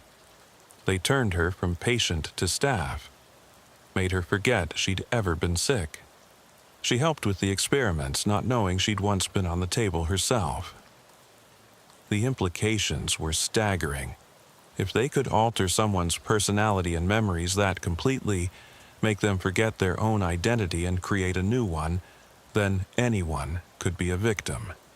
Anyone could be compromised." As Featherstone left the hospital, he noticed a black sedan following him. He took several random turns, confirming the tale, then pulled into a parking garage and waited. The sedan pulled in behind him, and a woman got out. She was in her 50s, professionally dressed, with the bearing of someone used to authority. "Agent Featherstone," she said. "I'm Dr. Rachel Morrison from the Department of Health and Human Services. I'm here to tell you that your investigation into Manteno State Hospital is now classified as a matter of national security." "On whose authority?" "On the authority of people who understand that some secrets are kept for good reasons. The work done at facilities like Manteno, while ethically questionable, produced valuable research that saved thousands of lives. The people you found were volunteers who—" "Volunteers?" Featherstone interrupted. "They were imprisoned for a decade. They were compensated participants in long-term studies. Their memories may be confused due to the nature of the experiments, but I assure you, everything was legal." "Then you won't mind if I continue my investigation." Dr. Morrison's expression hardened. "Agent Featherstone, you're treading in waters deeper than you can imagine. The Progress Institute has connections at the highest levels of government. Push too hard, and you'll find yourself reassigned to Alaska, or worse, you'll find yourself as a patient in one of the facilities you're investigating. It was a threat, plain and simple, but it also confirmed everything Featherstone suspected. The experiments weren't just continuing, they were protected. Featherstone watched Dr. Morrison's sedan disappear into Chicago traffic, her threat echoing in his mind. But he'd been an FBI agent for 22 years, and intimidation only strengthened his resolve. If they wanted him to back off, it meant he was getting close to something significant. That night, he prepared for the cemetery meeting. He told no one where he was going, but left a sealed envelope with Agent Park containing everything they'd discovered, with instructions to open it if he didn't return by morning. Graceland Cemetery at midnight was a maze of shadows and stone. Featherstone found the meeting spot, a mausoleum belonging to a Chicago industrialist who died in the 1920s. A figure waited in the darkness, an elderly man with a cane and the bearing of someone who'd once held authority. "Agent Featherstone," the man said. "Thank you for coming. My name is Dr. Harold Winters. I was chief of psychiatry at Manteno from 1970 to 1980, before Shufflebottom took over the experimental division." "You knew about the experiments?" "I tried to stop them," Winters said bitterly. "But Shufflebottom had backing from people far more powerful than a hospital administrator. When I threatened to go public, they forced me into retirement and destroyed my reputation. They said I'd developed early-onset dementia, that my accusations were delusions. Tell me about the other sites." Winters pulled out a worn notebook. Site A was Chicago State Hospital, closed in 1974, but the underground levels remained operational. Site B, as your survivor mentioned, is Lakeshore Psychiatric. Site D was Elgin Mental Health Center, and Site E. Site E was mobile, a series of private clinics that could relocate when necessary. What was the purpose? What were they trying to achieve? Initially, they claimed it was about curing mental illness, understanding the biological basis of consciousness. But it evolved into something else. They discovered they could fundamentally alter human personality, create programmable individuals. Think about the implications. Assassins who don't remember their missions, witnesses who forget what they've seen, or worse, people in positions of power who don't know they're being controlled. Featherstone felt his blood chill. "You're talking about mind control." "I'm talking about something far more sophisticated, complete personality reconstruction. They could take a homeless schizophrenic and turn them into a functional member of society, but they could also take a functional member of society and turn them into whatever they needed."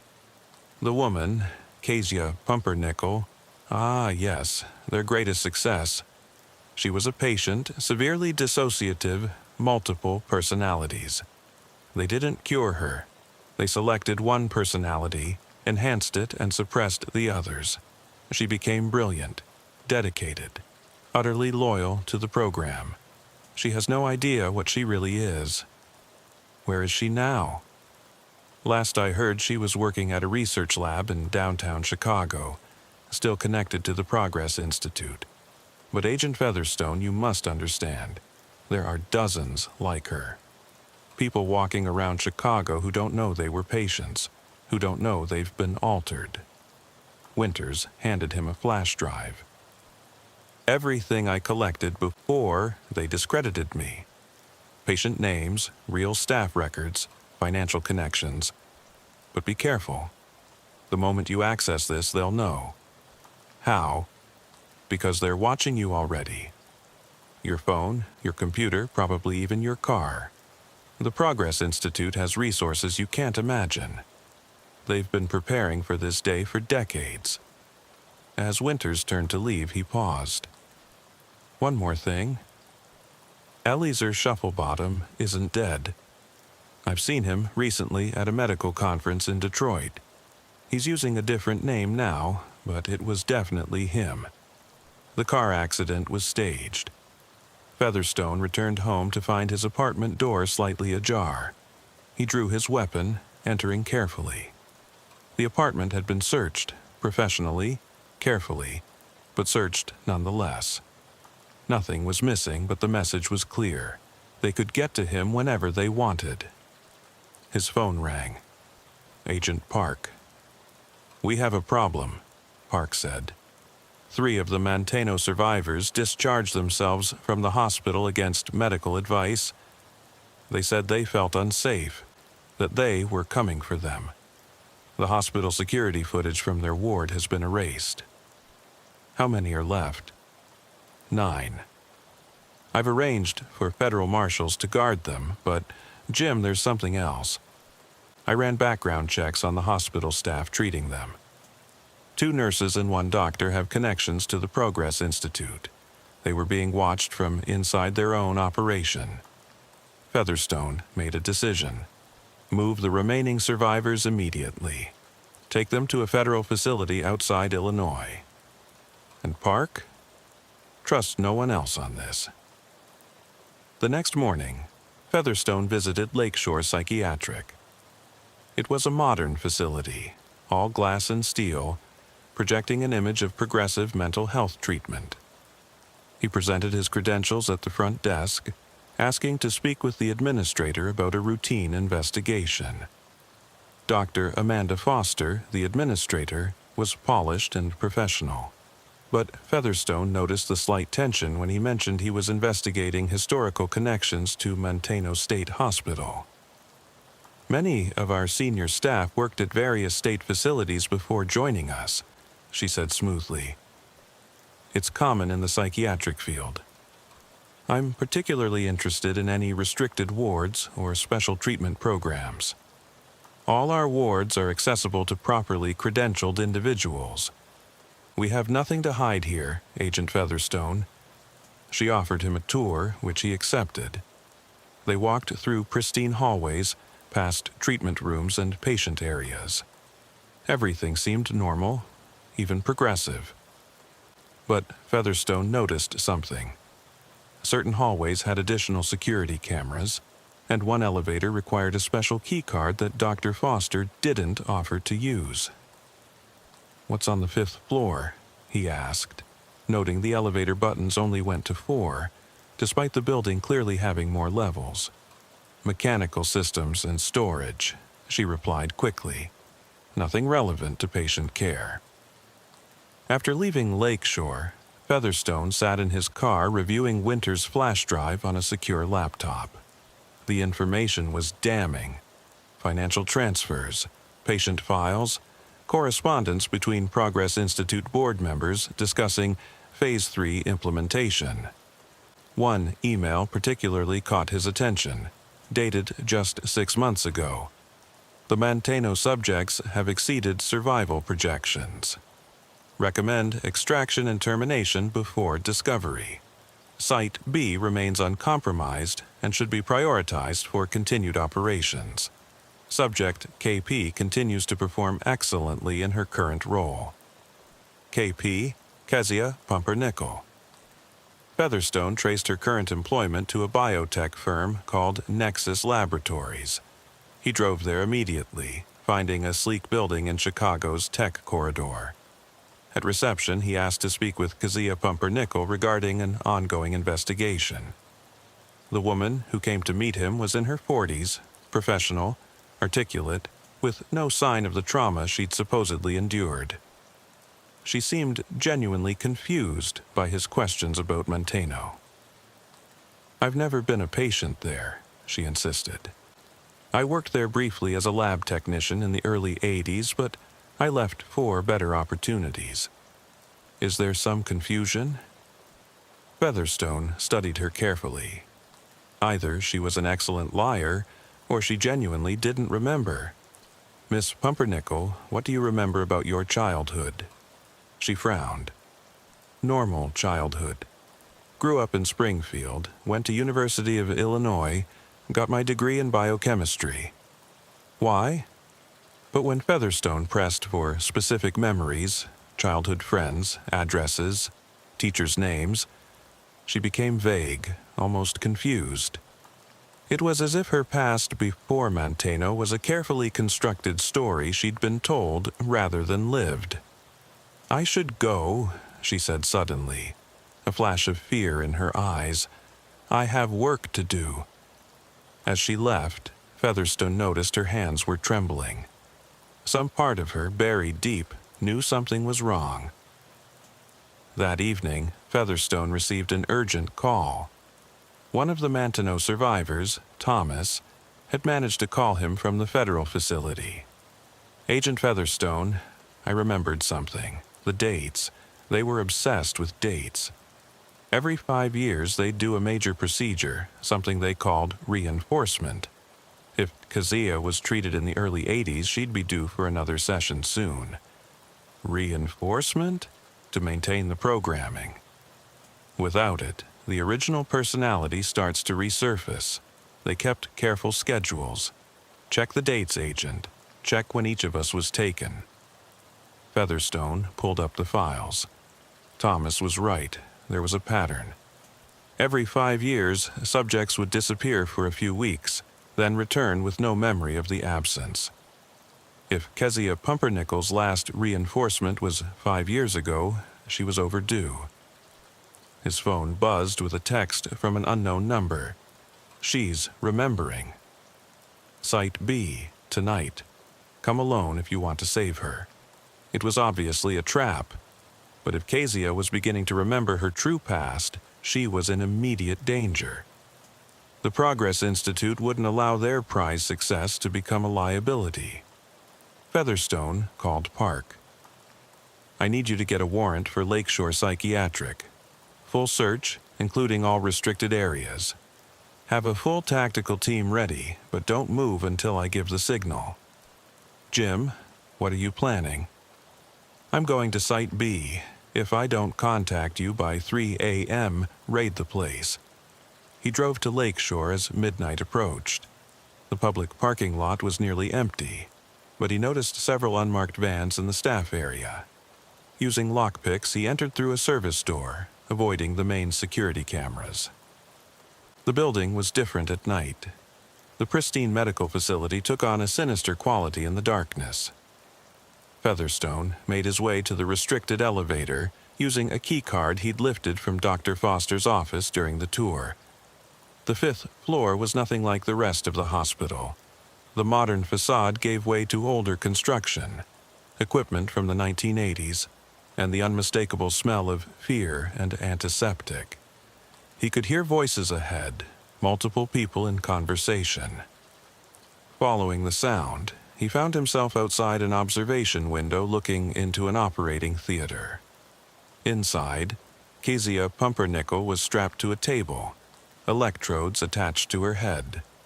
Standing over her was a man matching the description of Eliezer Shufflebottom, though older, more gaunt. "The degradation is more severe than expected," Shufflebottom was saying to his assistants. "Her original personality is fighting through.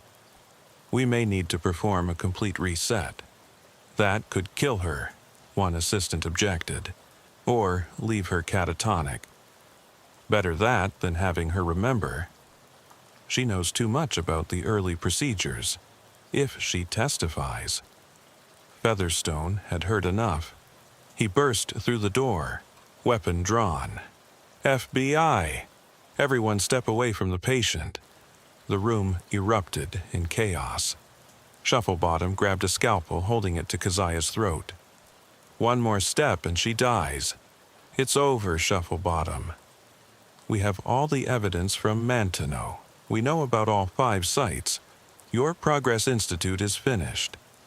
Shufflebottom laughed, a sound devoid of sanity. "You understand nothing. We were creating the next evolution of humanity, people free from the constraints of fixed personality, programmable, perfectible. You were torturing innocent people. Innocent! They were broken, schizophrenics, depressives, the dregs of society. We gave them purpose, made them useful." Kezia stirred on the table, her eyes opening. When she spoke, her voice was different, younger, more fragmented. I remember. Oh God, I remember everything. The surgeries, the drugs, the way they took us apart and put us back together wrong. Shut up. Shufflebottom pressed the scalpel harder against her throat. Doctor, please, another voice said from the doorway. Nurse Penina Bodsworth entered, alive despite the reports of her death. Enough. Too many have suffered. You... Shufflebottom turned to her in rage. You were supposed to be in Site D. I escaped years ago, she said. I've been hiding, documenting everything, waiting for someone like Agent Featherstone to finally listen. It's over, Doctor. Let her go. For a moment, Shufflebottom wavered. Then, with a snarl of defeat, he dropped the scalpel and stepped back. Featherstone immediately restrained him while calling for backup. Within minutes, the tactical team swarmed the building. They found 17 more patients in hidden rooms on the 5th floor, all in various stages of personality modification. Some had been there for years, listed as deceased in official records. As paramedics treated Keziah, she grabbed Featherstone's hand. There are more of us out there. Dozens who don't know what they are. The Progress Institute kept perfect records. They're in a safe in Dr. Foster's office, behind the painting of Lake Michigan. The safe was exactly where she said it would be. Inside were files on 43 individuals who'd been successfully integrated into society after personality reconstruction. They included a state senator, 2 judges, a police commissioner, and several prominent business people. The scandal that erupted made national news. The Progress Institute's board members were arrested, their assets frozen, their medical licenses revoked. Lakeshore Psychiatric was shut down pending investigation, and similar investigations were launched at medical facilities across Illinois. But for Featherstone, the hardest part was telling the 43 successes the truth about themselves. Some refused to believe it. Others broke down completely, their carefully constructed personalities fragmenting. A few, like Keziah, chose to undergo therapy to try to recover their original selves, though the doctors warned that complete recovery might be impossible. Dr. Eliezer Shufflebottom was charged with multiple counts of kidnapping, torture, and human experimentation. During his trial, he showed no remorse, insisting that history would vindicate his vision of controllable human consciousness. He was sentenced to life in federal prison, where he continued to write rambling manifestos about the future of human evolution. The weeks following Shufflebottom's arrest were a whirlwind of investigations, testimonies, and revelations. Agent Featherstone found himself at the center of the largest medical conspiracy case in FBI history. But the deeper they dug, the more disturbing the truth became. Nurse Penina Bodsworth had become their most valuable witness. Hidden for years under an assumed identity, she'd maintained detailed records of everything she'd witnessed at Manteno and the other sites. She met with Featherstone in a secure federal facility, her hands shaking as she handed over boxes of evidence. I was young when I started at Manteno, she explained. I believed we were helping people. But then I saw what they were really doing in the restricted wards. Patients who went in for depression came out as completely different people. Some didn't even recognize their own families. Why didn't you report it immediately? I tried. I went to the state medical board in 1983. The next day, I was forcibly admitted to Manteno as a patient. They said I was having a psychotic break, that I was a danger to myself. They kept me for 6 months, trying to break me like they broke the others. How did you escape? Another nurse, someone who still had a conscience, helped me. She falsified my death certificate and got me out during a transfer. I've been hiding ever since, collecting evidence, waiting for someone to believe me. Her evidence was comprehensive: photographs of procedures, audio recordings of planning sessions, even video footage she'd managed to secretly capture. One video showed Shufflebottom and his team operating on a conscious patient, the person screaming as they performed what Shufflebottom called personality excision. They believed trauma was the key, Bodsworth explained. Extreme trauma could shatter a personality, allowing them to rebuild it however they wanted. They refined the process over the years, making it more precise, more controllable. The investigation expanded beyond Illinois. Similar programs were discovered in psychiatric facilities in Michigan, Wisconsin, and Indiana. The network was vast, interconnected, and had been operating for decades. Each facility had been experimenting with different aspects of personality modification, sharing results through the Progress Institute. Featherstone received a call from Dr. Patricia Huang at Northwestern. "Agent, we've been treating the Manteno survivors, and we've discovered something. Their brain chemistry has been fundamentally altered. Whatever was done to them, it's created permanent changes. Some are showing signs of multiple personality fragments that were suppressed but not eliminated. Can you help them?" "We're trying, but it's like attempting to reconstruct a shattered mirror. We can put pieces together, but the original image is lost." One survivor, Margaret, had been making progress in therapy when she suddenly began speaking in a different voice. Younger, more educated, with detailed medical knowledge she shouldn't possess. "I'm not Margaret," the voice said during a recorded session. "I'm Dr. Emily Harrison. I was a psychiatrist at Manteno. They made me into her, into Margaret, when I tried to expose them. I've been trapped inside her mind for 20 years, watching, unable to speak until now." The revelation sent shockwaves through the investigation.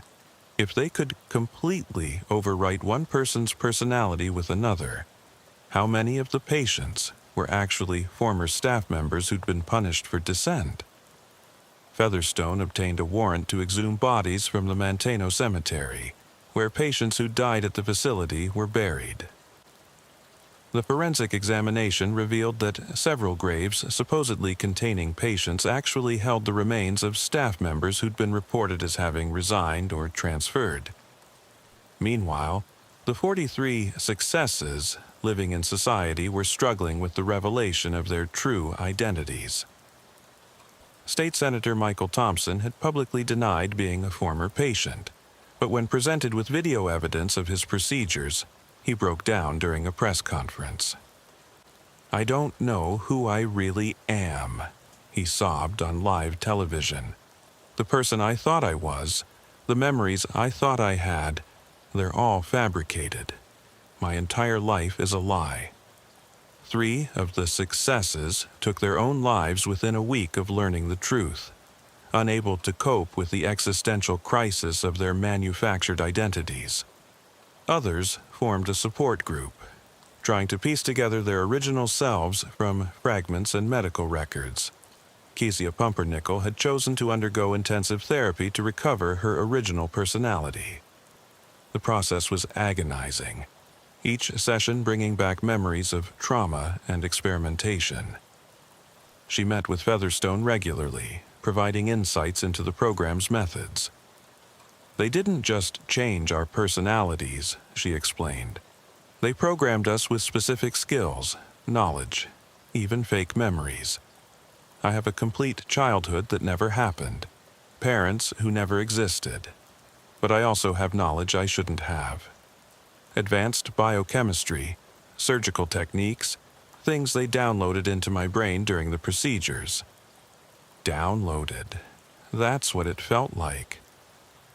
They'd put us in a state between sleep and waking, then feed us information for hours. When we woke up, we knew things we'd never learned. They were creating custom-built humans for specific purposes. The implications were terrifying. If the Progress Institute could create people with predetermined skills and personalities, what had they used this technology for? Espionage? Assassination? Corporate infiltration? the answer came from an unexpected source. Dr. Amanda Foster, the Lakeshore administrator, agreed to cooperate in exchange for a reduced sentence. She revealed that the successes had been strategically placed in positions of influence throughout Illinois. It was about control, she explained, having our people in key positions: politics, law enforcement, judiciary, media. They didn't know they were ours, which made them perfect. They genuinely believed in what they were doing, even as they unconsciously served our agenda. What agenda? To normalize human modification. To make society accept that personality and consciousness were malleable, improvable. We were preparing for a future where mental illness didn't exist because we could simply reprogram the broken minds. Featherstone discovered that several major pharmaceutical companies had been funding the Progress Institute, interested in the commercial applications of personality modification. The potential market was enormous. Depression, PTSD, addiction, all could theoretically be cured by simply rewriting the patient's personality. But the cost in human terms was staggering. For every success, there were dozens of failures. Patients who died during procedures, who'd become catatonic, or who'd developed multiple personality disorder as their original self fought against the programming. Site D at Elgin Mental Health Center yielded the most disturbing discovery. In a sub-basement, investigators found what Shufflebottom had called the archive. 37 patients kept in medically induced comas, their brain activity being continuously monitored and recorded. "They're mapping consciousness," explained a neuroscientist brought in to examine the setup, recording every neural pathway, every thought pattern, essentially creating a digital copy of these people's minds. For what purpose? If you have a complete map of someone's consciousness, you could theoretically recreate it, transfer it, or modify it at will. They were trying to digitize human personality. Among the comatose patients was someone Featherstone recognized from missing persons files, Dr. Jonathan Clark, a neurologist who disappeared 15 years ago after publishing a paper criticizing unethical psychiatric practices. When they managed to safely wake him, Dr. Clark had no memory of the past 15 years. To him, it was still 1979. His mind had been preserved in a state of suspension, while his consciousness was studied and copied. "They said they were going to use my brain as a template," he whispered, terrified. "Make copies of my knowledge and skills, implant them in others." They called it cognitive grafting. The investigation revealed that several of the successes had received these cognitive grafts, pieces of other people's minds integrated into their own. A judge who'd never studied law but somehow knew every legal precedent. A surgeon who'd never attended medical school but could perform complex operations. Featherstone interviewed one such person, a woman named Jennifer Hayes, who'd been a homeless addict before her treatment. Now she was a successful architect, designing buildings with techniques she couldn't explain knowing. "Sometimes I have dreams," she told him. "But they're not my dreams. They're someone else's memories. I see faces I don't recognize, places I've never been. It's like having someone else's ghost living in my head." The true scope of the conspiracy became clear when they decoded Shufflebottom's personal files. The experiments weren't just about treating mental illness or creating controllable citizens. They were attempting to achieve a form of immortality, the ability to transfer consciousness from one body to another.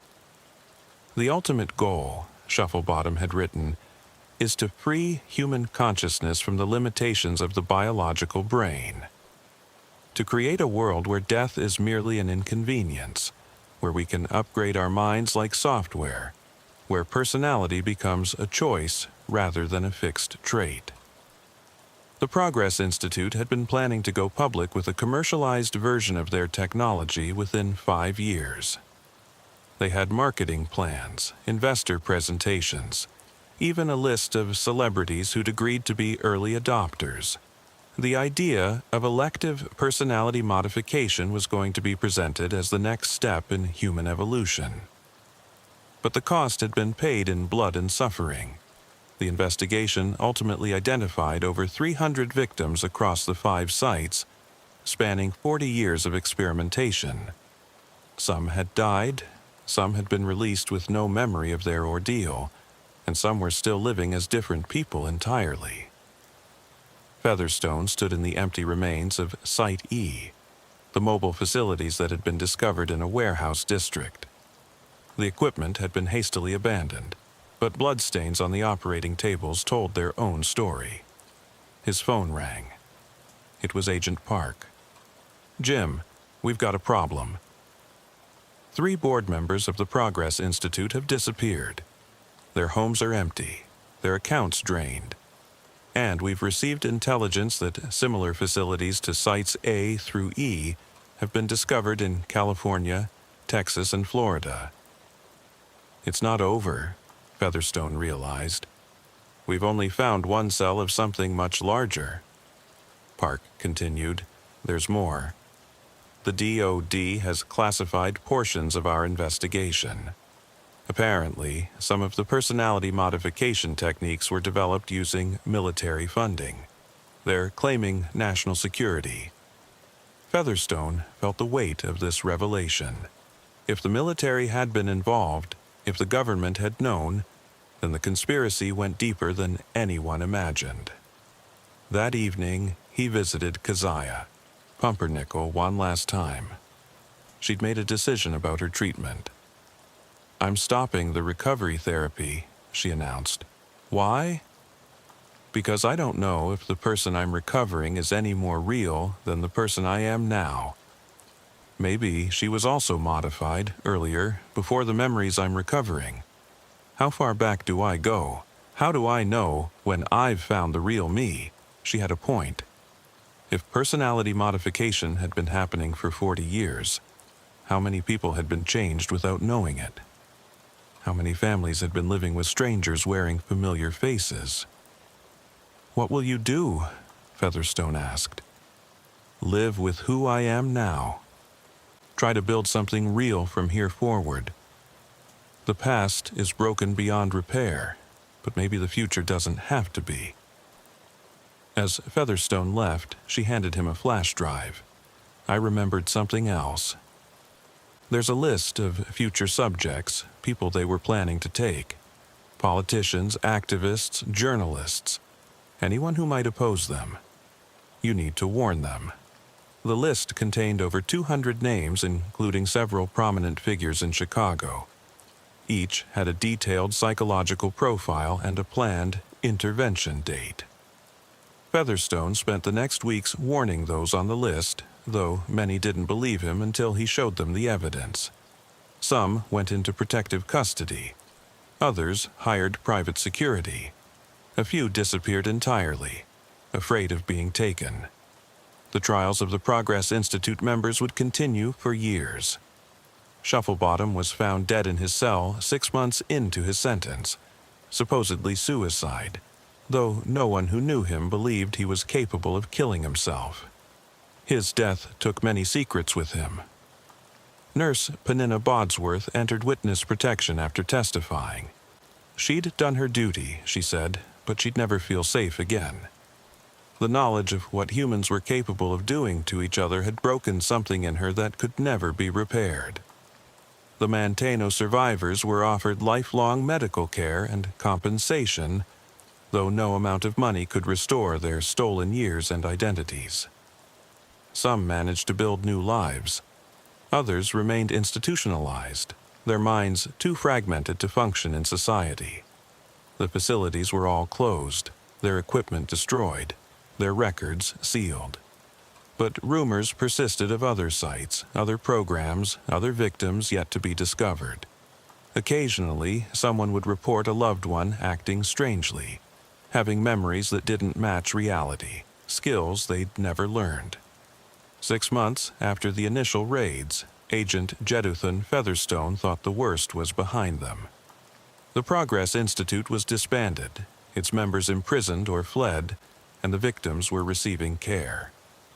But a phone call at 2 a.m. changed everything. Agent Featherstone? The voice was familiar but strained. It was Keziah Pumpernickel. They're back. They tried to take me tonight. Featherstone was at her apartment within 20 minutes. The door had been forced, furniture overturned, and there were signs of a struggle. Keziah sat in the corner, holding a kitchen knife, her hands still shaking. 3 men, she said. They had medical equipment, syringes. They said it was time for my maintenance. They knew things about the procedures, things that weren't in any of the trial documents. Did you recognize any of them? One voice was familiar. He stayed in the hallway, giving orders. It sounded like, but it can't be. He's dead. Who? Dr. Shufflebottom. I know he died in prison, but I swear it was his voice. Featherstone called for a forensics team and protective custody for Keziah. While waiting, he noticed something strange on her kitchen table. A medical file with her name, but not from any hospital they'd investigated. This was from somewhere called the Ascension Institute, dated just 1 week ago.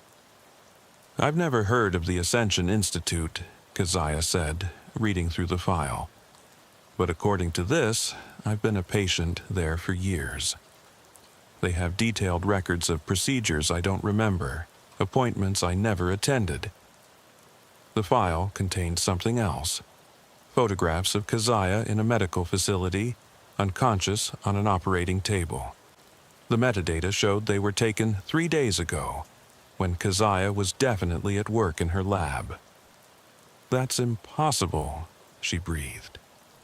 I was presenting at a conference 3 days ago. There are hundreds of witnesses, unless there was more than one Keziah Pumpernickel.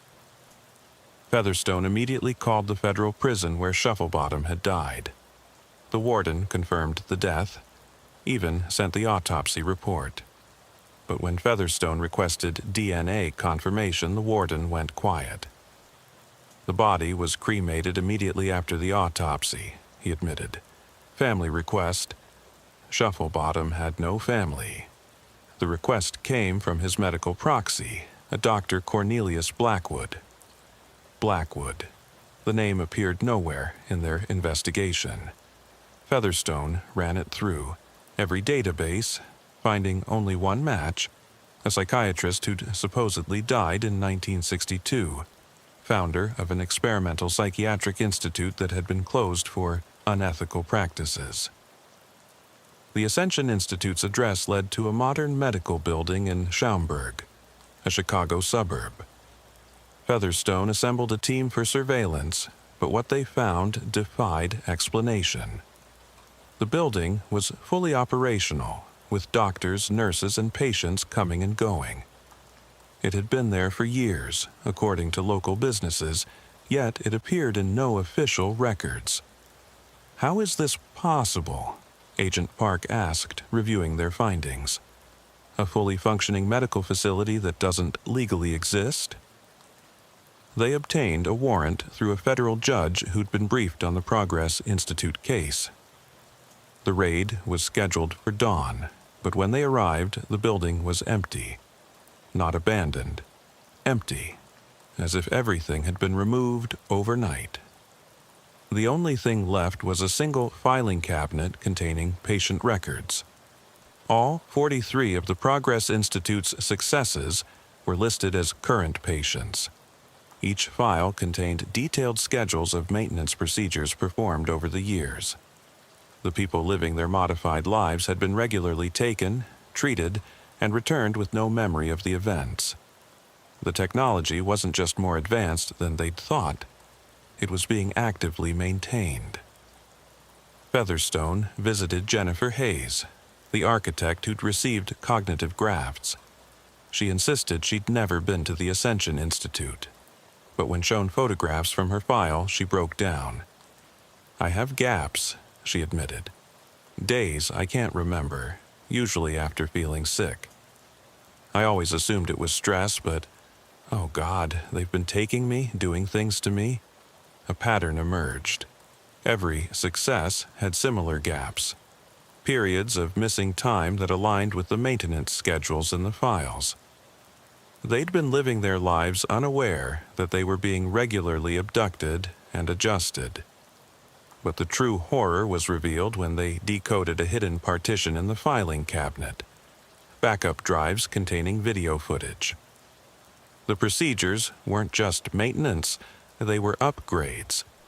The Progress Institute had never stopped their work. They'd simply become more sophisticated. In one video, dated just a month ago, a figure that looked exactly like Shufflebottom was performing surgery on an unconscious patient. Either he'd never died, or cognitive transfer, Kazia said when shown the footage.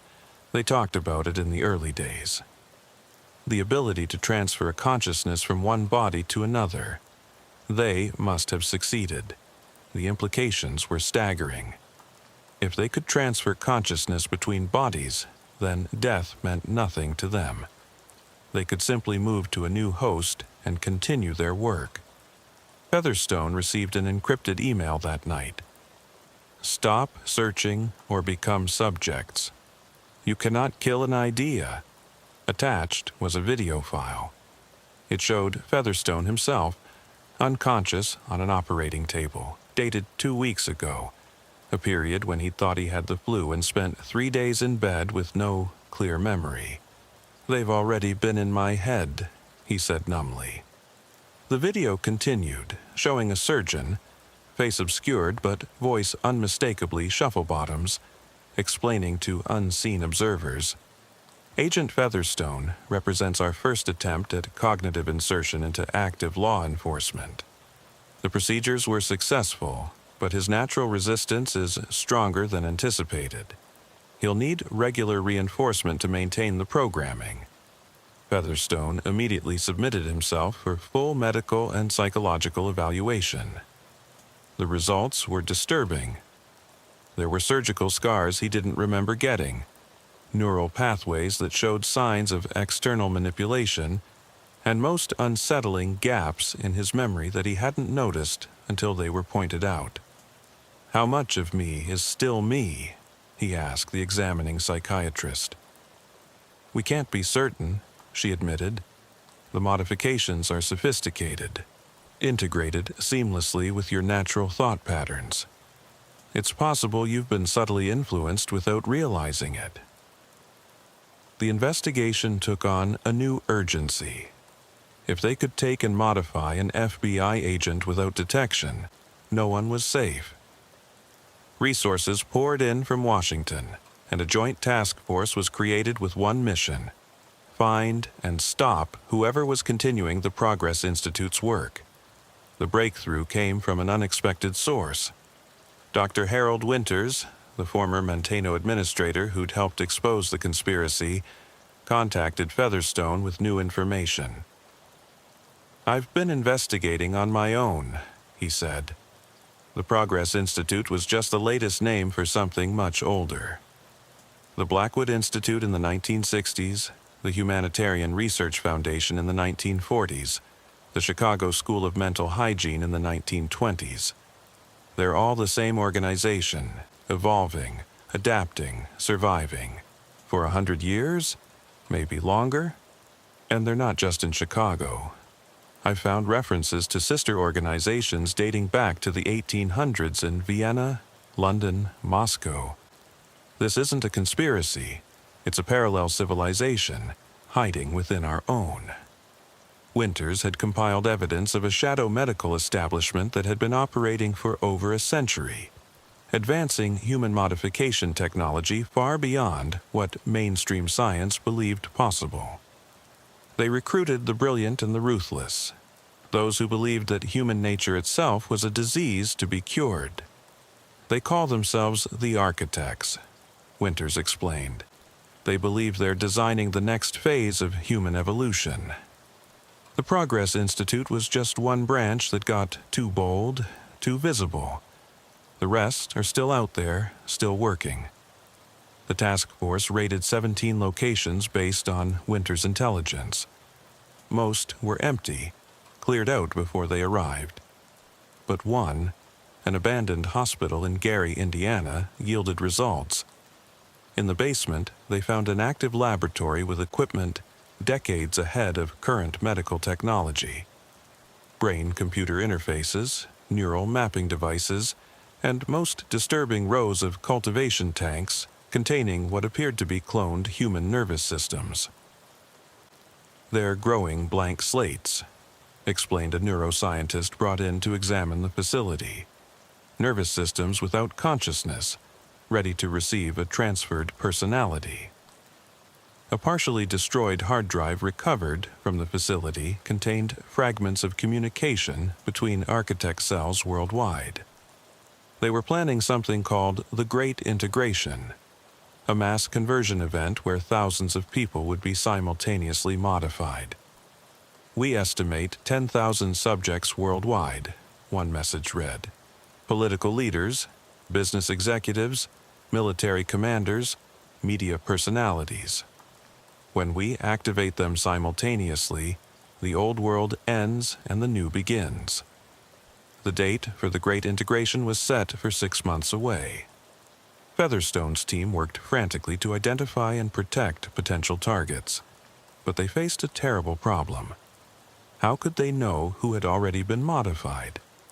How many people in positions of power were already architect subjects, waiting for activation? Kezia Pumpernickel developed a potential solution. Using her recovered memories and scientific knowledge, she created a detection method, a specific pattern of neural activity that appeared in all modified individuals. "It's not perfect," she warned, "but it can identify people who've undergone the procedures with about 80% accuracy." Testing began immediately, starting with the task force itself. 3 members showed signs of modification, including Agent Park. When confronted, Park broke down, memories flooding back of procedures he'd undergone. "They took me 6 months ago," he sobbed. "Made me forget, made me report on the investigation. Oh God, I've been helping them." The scope of infiltration was beyond anything they'd imagined. Testing of government officials revealed that approximately 1 in 50 showed signs of modification. Some were sleeper agents, unaware of their programming. Others were fully conscious collaborators who'd voluntarily undergone the procedures. With 3 months until the Great Integration, Featherstone made a desperate decision. They would go public with everything, making it impossible for the architects to operate in secrecy. The press conference was scheduled for a Monday morning. But on Sunday night, Featherstone woke in his apartment to find 3 figures standing over his bed. "Hello, Agent," Shufflebottom's voice said from one of the figures. "Or should I say, brother? You've been one of us for weeks now. You just needed the proper activation phrase." Shufflebottom spoke a series of words in a language Featherstone didn't recognize, and suddenly his mind split. He could feel another personality, implanted and dormant, trying to surface. "No," he gritted out, fighting against the programming. "Resistance is expected," Shufflebottom said calmly, "but ultimately futile. The version of you we created is superior in every way. Let him emerge." Featherstone struggled, his mind feeling like it was tearing apart. But then he remembered something Keziah had told him. The programming required the subject to surrender, to stop fighting. As long as he maintained his will to resist, his original personality couldn't be overwritten. He grabbed the gun from his nightstand, not aiming at the intruders but at himself, pressing it to his temple. "If you activate the programming, I'll pull the trigger," he gasped. "Your superior version dies with me." Shufflebottom hesitated. They needed Featherstone alive to stop the investigation, to misdirect the task force. A dead FBI agent would only intensify the search. "You're making a mistake," Shufflebottom said. We're offering transcendence, evolution, freedom from the limitations of fixed identity. You're offering slavery, Featherstone replied. Puppets dancing to your design. Then you've chosen obsolescence, Shufflebottom said sadly. The great integration will proceed with or without you. Humanity's childhood is ending, Agent Featherstone. Those who refuse to grow will be left behind. They left, disappearing into the night. Featherstone immediately triggered all emergency protocols, sending every piece of evidence to media outlets worldwide before they could be stopped. By morning, the story was everywhere. The architect's existence was exposed, their plans revealed. Panic gripped major cities as people demanded testing to know if they'd been modified. Governments launched investigations. Medical facilities were scrutinized, and anyone with unexplained gaps in their memory sought evaluation. The great integration never happened. With their secrecy blown, the architects scattered. Some were caught, others vanished into new identities. Shufflebottom was never found, though reports of a man matching his description came from various countries over the following years. The technology was classified and locked away, deemed too dangerous for any application. But the knowledge couldn't be unlearned. The techniques existed, waiting for someone else to rediscover them, to believe they could improve upon human nature itself. Featherstone underwent intensive therapy to identify and isolate the implanted personality. It took months, but eventually the foreign thoughts were contained, though never fully removed. He lived with the constant awareness that another version of himself existed in his mind, dormant but present. Keziah Pumpernickel became a leading expert in detecting and treating cognitive modification. She established a foundation to help victims recover their original identities, though she admitted that complete recovery was impossible. We're all changed by our experiences, she said. The question isn't whether we're our authentic selves, but whether we're the selves we choose to be. Years passed. The architect facilities were destroyed, their members imprisoned or vanished. But occasionally, someone would report strange dreams, memories that weren't their own, skills they'd never learned. The technology had been released into the world, and like all dangerous knowledge, it couldn't be completely contained. Featherstone retired early, unable to trust his own mind completely. In his final report, he wrote, "We stopped them this time. But the idea persists that humanity is a rough draft to be edited, that consciousness is software to be programmed. Someone will try again. They always do." He was right. 5 years later, a new company in Silicon Valley announced breakthrough technology in treating mental illness through personality optimization. Their techniques seemed remarkably advanced, their results unprecedented. Their founder was a young neuroscientist named Dr. Sarah Blackwood, who claimed no relation to the historical Cornelius Blackwood. But those who'd fought the architects recognized the patterns, the philosophy, the dangerous promise of human perfectibility. The work, as they always said, continued. FBI Special Agent Mahershala Hashbaz. Thistlebottom had seen many disturbing cases during his 15 years with the Bureau, but the call that came on a humid August morning in 1997 would lead him into the darkest investigation of his career. The call was from Chicago Memorial Hospital's chief of surgery, Dr. Robert Marshall. His voice was tense, barely controlled.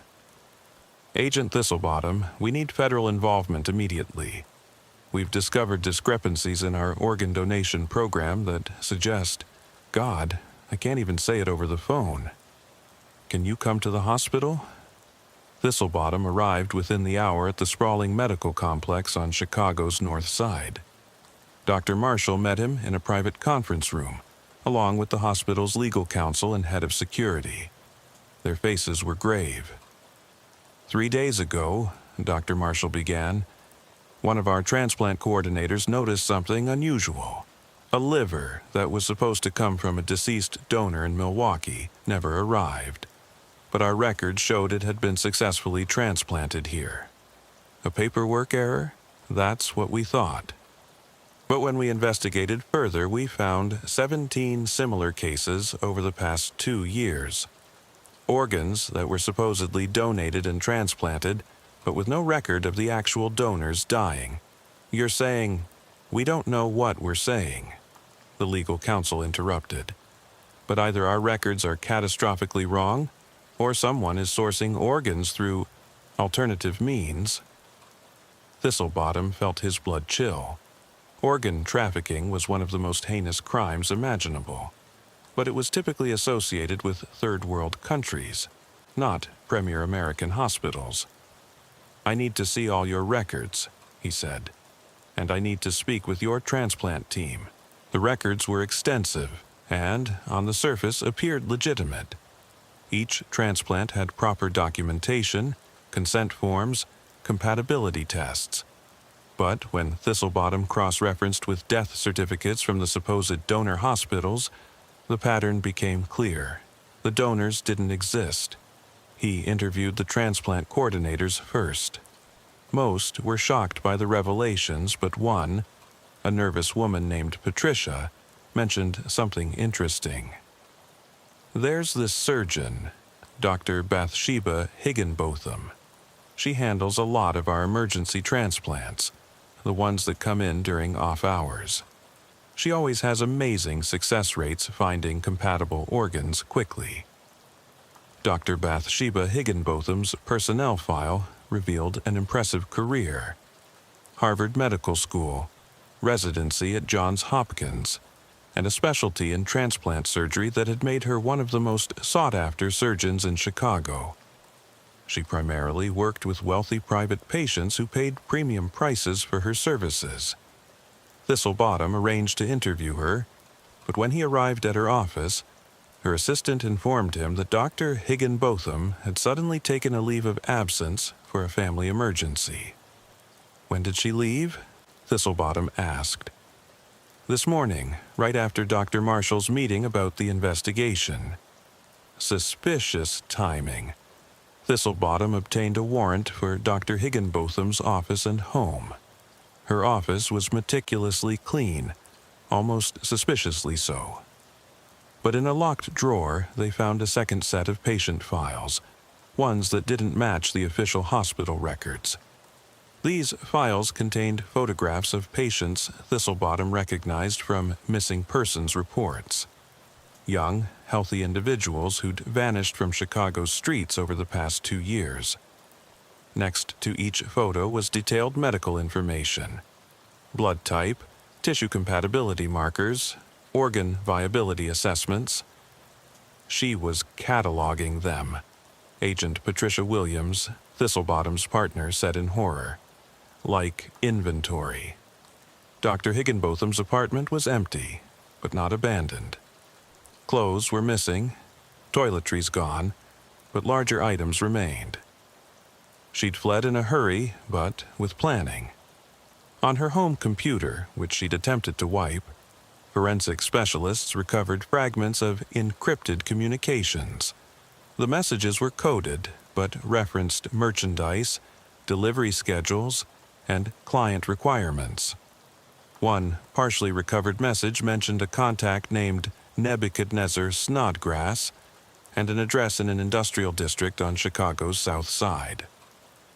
The address led to what appeared to be an abandoned medical supply warehouse. But surveillance revealed activity at night. Vans coming and going, people in medical scrubs moving equipment. Thistlebottom assembled a tactical team for a raid. They entered at 3 a.m., expecting to find a storage facility. Instead, they found a fully operational surgical center hidden behind the warehouse facade. 3 operating rooms, recovery areas, and most horrifying, a holding area with 12 people in various states of sedation. The victims were all reported missing persons: homeless individuals, undocumented immigrants, People society wouldn't immediately miss. They were being kept alive, healthy, waiting, living organ banks for whoever could pay. One victim, barely conscious, grabbed Thistlebottom's arm. "Please," she whispered. They said I was being saved, that I was sick. But I wasn't sick. They made me sick." The woman's name was Maria Gonzalez, reported missing 6 weeks earlier. Her medical chart, found at the facility, showed she was being prepared for kidney removal. The recipient was listed only as Private Client 47. As paramedics evacuated the victims, Thistlebottom's team found something else: a refrigerated room containing organs in transport containers, each labeled with destination hospitals. Not just Chicago Memorial, but prestigious hospitals across the Midwest. The network was vast. In an office area, they discovered detailed records of the operation. Hundreds of donors over 5 years, their organs sold to desperate patients who asked no questions about the source. Prices ranged from $50,000 for a kidney to $250,000 for a heart. The organization had made millions, but Dr. Higginbotham was nowhere to be found. Security footage showed her at the facility just hours before the raid, apparently warned by someone. The investigation had a leak. Thistlebottom returned to Chicago Memorial to dig deeper. If Dr. Higginbotham had been warned, she had allies in the hospital. He began reviewing security footage, looking for patterns, connections. That's when he noticed something odd. Several transplant surgeries performed at night had extra personnel present. People in surgical attire who weren't on the official surgical team. The video quality made identification difficult, but one figure appeared repeatedly, someone with a distinctive limp. Cross-referencing with employee records, Thistlebottom identified the figure as Walter Kowalski, a janitor who'd worked at the hospital for 20 years. When questioned, Kowalski initially denied everything. But when shown the video evidence, he broke down. "I just cleaned up after," he sobbed. "They paid me to keep quiet, to make sure there was no evidence. I needed the money. My wife, she's sick, and insurance wouldn't cover her treatment." Who are they? Dr. Higginbotham had partners. Other doctors, administrators, even some cops. They called themselves the Harvest Collective. They said they were saving lives, that the people they took were worthless anyway, that their organs would go to productive members of society. The twisted utilitarian logic made Thistlebottom sick. They were playing God, deciding who deserved to live based on social value. Kowalski provided names, and the scope of the conspiracy became clear. 3 other surgeons at Chicago Memorial, 2 administrators, and horrifyingly, a detective in Chicago PD's Missing Persons Unit who'd been misdirecting investigations. But the most shocking revelation came when Kowalski mentioned the clients. They weren't all sick, he said.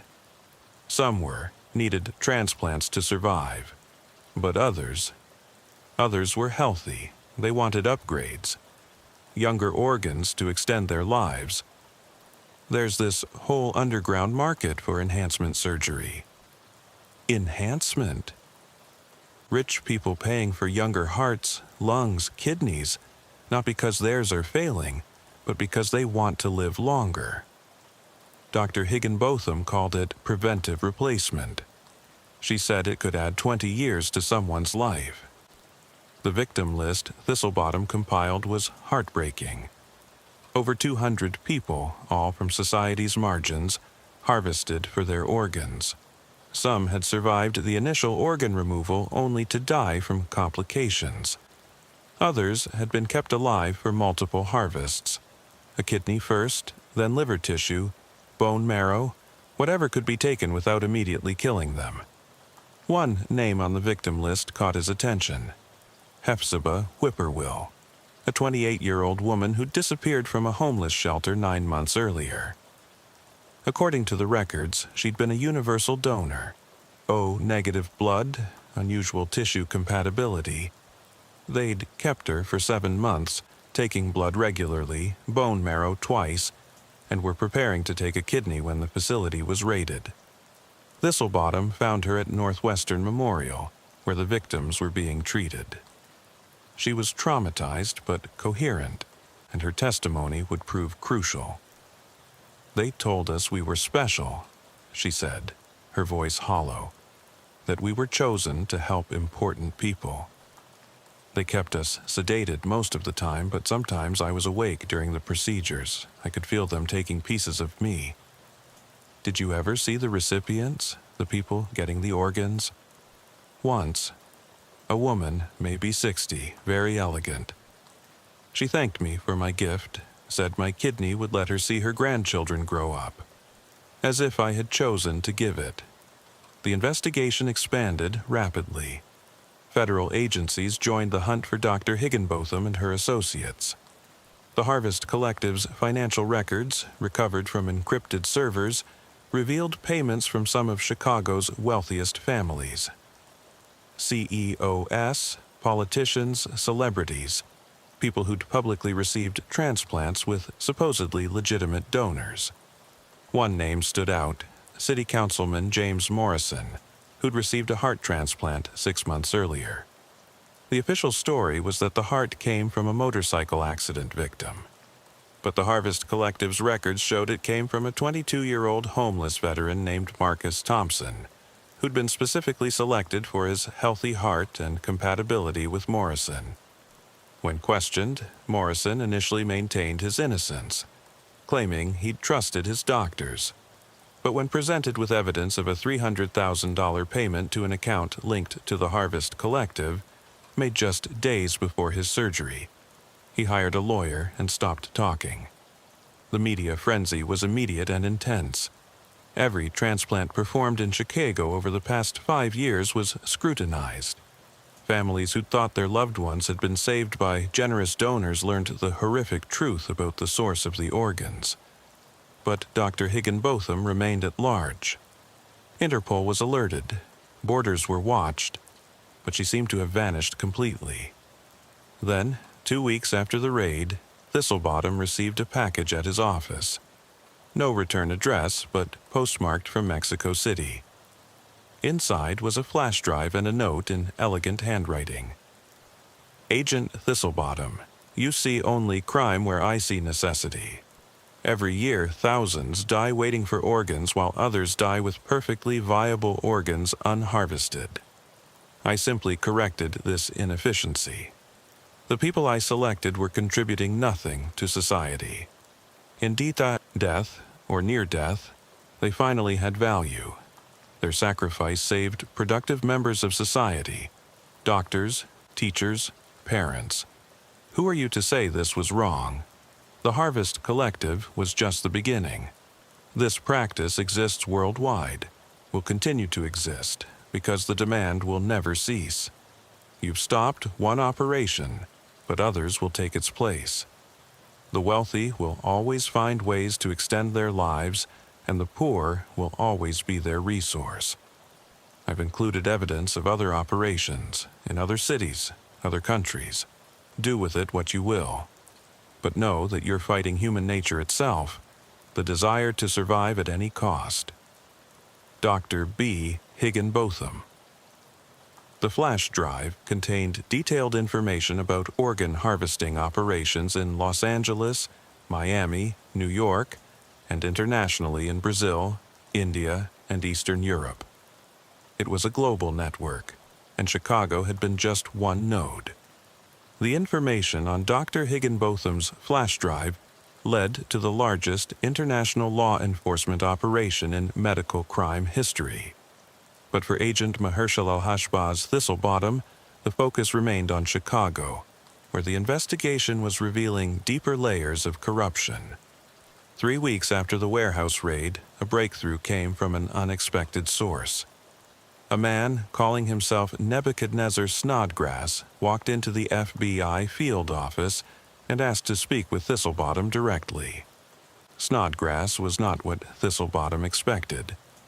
Instead of a hardened criminal, he found a slight nervous man in his 50s, wearing an expensive but rumpled suit. His hands shook as he sat down in the interrogation room. "I never meant for it to go this far," Snodgrass began without preamble. "I'm not a monster, Agent Thistlebottom. I'm a logistics coordinator. I managed transportation, nothing more. Transportation of human organs illegally harvested from murdered victims," Thistlebottom stated flatly. "They weren't supposed to die," Snodgrass insisted. "The original plan was different. We would take only what could be spared, a kidney, part of a liver, blood, things people could survive without. The victims would be compensated, given new identities, sent to start fresh lives elsewhere." "And what happened to that plan?" Snodgrass's face crumpled. "Greed." Dr. Higginbotham convinced the others that it was inefficient. Why take one kidney when you could take everything? Why risk witnesses when corpses tell no tales? The money was too good, the demand too high. How many people are involved? More than you know. The Harvest Collective is just the Chicago branch. There's a national organization called the Life Extension Network. They coordinate between cities, share resources, protect each other. Snodgrass provided names, addresses, and most importantly, the location of the collective's record storage, a climate-controlled facility in Cicero, disguised as a document management company. He also revealed something that chilled Thistlebottom to the bone. "They have a list," Snodgrass said. "People marked for future harvesting. Not just homeless or vulnerable populations. They've been studying genetic markers, identifying perfect donors for specific clients. Some people on that list don't even know they're being watched, tested, evaluated. Where is this list? Dr. Higginbotham keeps the master copy.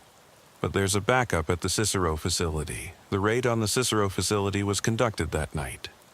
Inside, investigators found detailed records going back 15 years.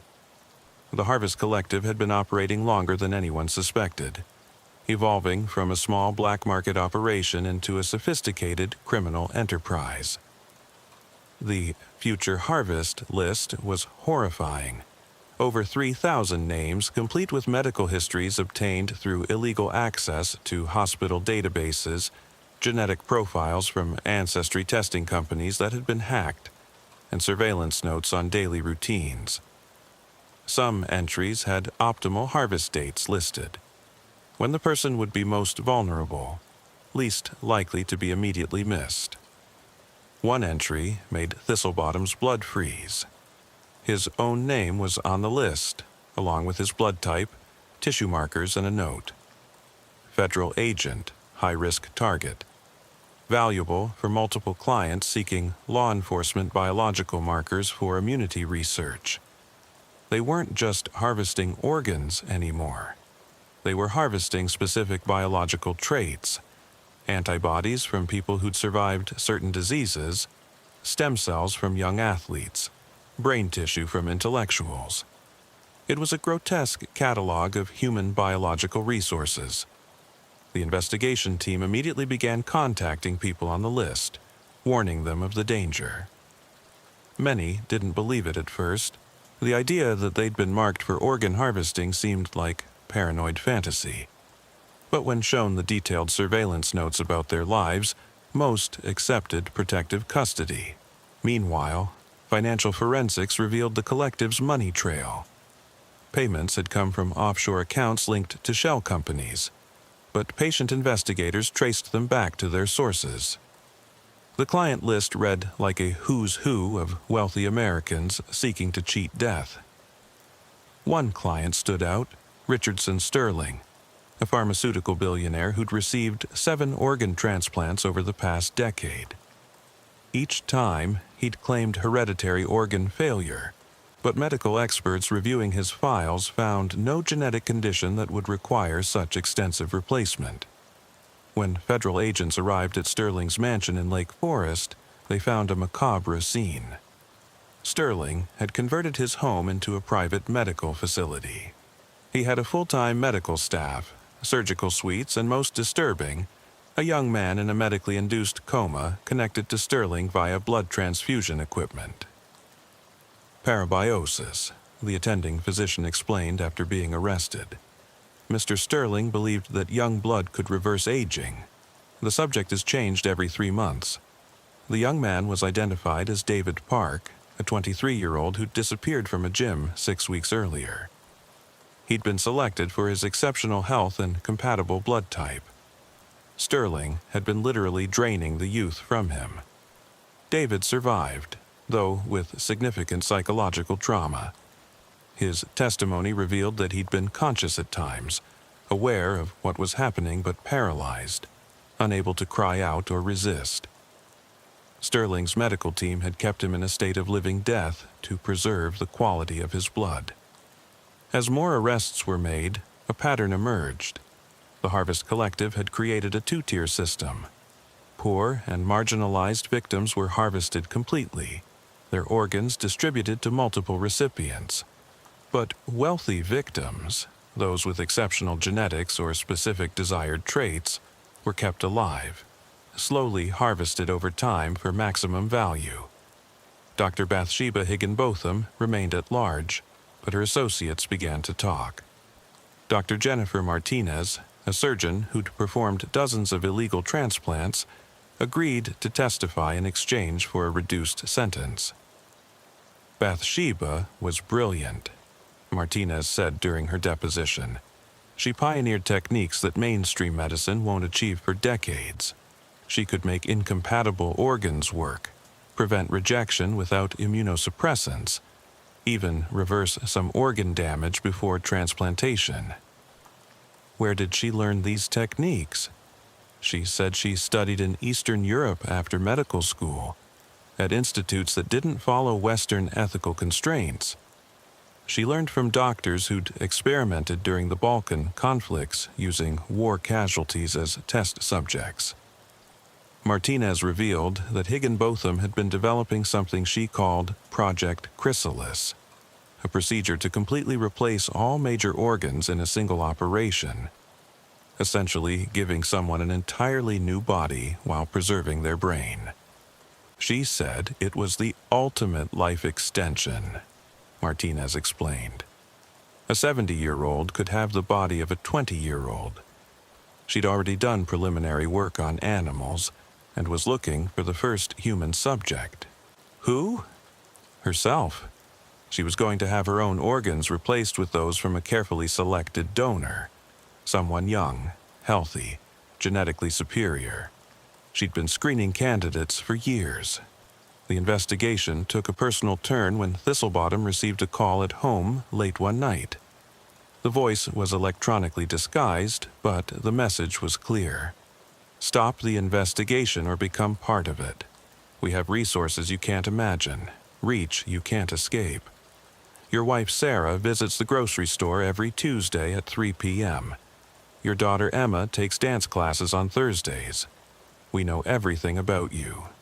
Thistlebottom immediately moved his family to a federal safe house, but the threat illustrated the collective's reach. They had surveillance capabilities that rivaled intelligence agencies, likely through members embedded in telecommunications and security companies. A break came from digital forensics. The collective had been using an encrypted communication app they believed was untraceable. But NSA cryptographers managed to crack it, revealing thousands of messages between members. One thread discussed the farm, a location where premium products were being cultivated. The messages suggested it was somewhere rural, within driving distance of Chicago, and housed at least 50 products. Using cell tower data and traffic analysis, they narrowed the location to a 200-acre property in rural Indiana, ostensibly a rehabilitation center for addiction recovery. Satellite imagery showed multiple buildings, medical facilities inappropriate for a simple rehab center, and armed security. The raid required coordination between FBI, DEA, ATF, and local law enforcement. They moved in at dawn, expecting resistance. What they found exceeded their worst expectations. The facility was indeed a farm, a human farm. 53 people, all young and healthy, were being kept in a state of controlled wellness. They exercised daily, ate carefully managed diets, received regular medical care, all to maintain the quality of their organs. But these weren't kidnapped victims, at least not in the traditional sense. They'd been recruited from addiction centers, homeless shelters, and psychiatric facilities with promises of free treatment and a fresh start. Once there, they were told they were part of a medical study, that they were helping advance transplant science. Many had been psychologically conditioned to believe they were volunteers, heroes even, future saviors of important people. The conditioning was so complete that some resisted rescue, insisting they needed to stay to complete their mission. Among them was a young woman named Rebecca Foster, whose journal provided insight into the psychological manipulation. Day 43, the doctors say, "I'm special, that my organs could save a dozen lives. They've shown me videos of children dying without transplants. How can I be selfish with my body when it could mean so much to others?" Day 98, I've been matched. A mother of 3 needs my liver. Part of it, they say, I'll regenerate. I'm scared but excited. My life will mean something. Day 156. The surgery was postponed. The client found a better match.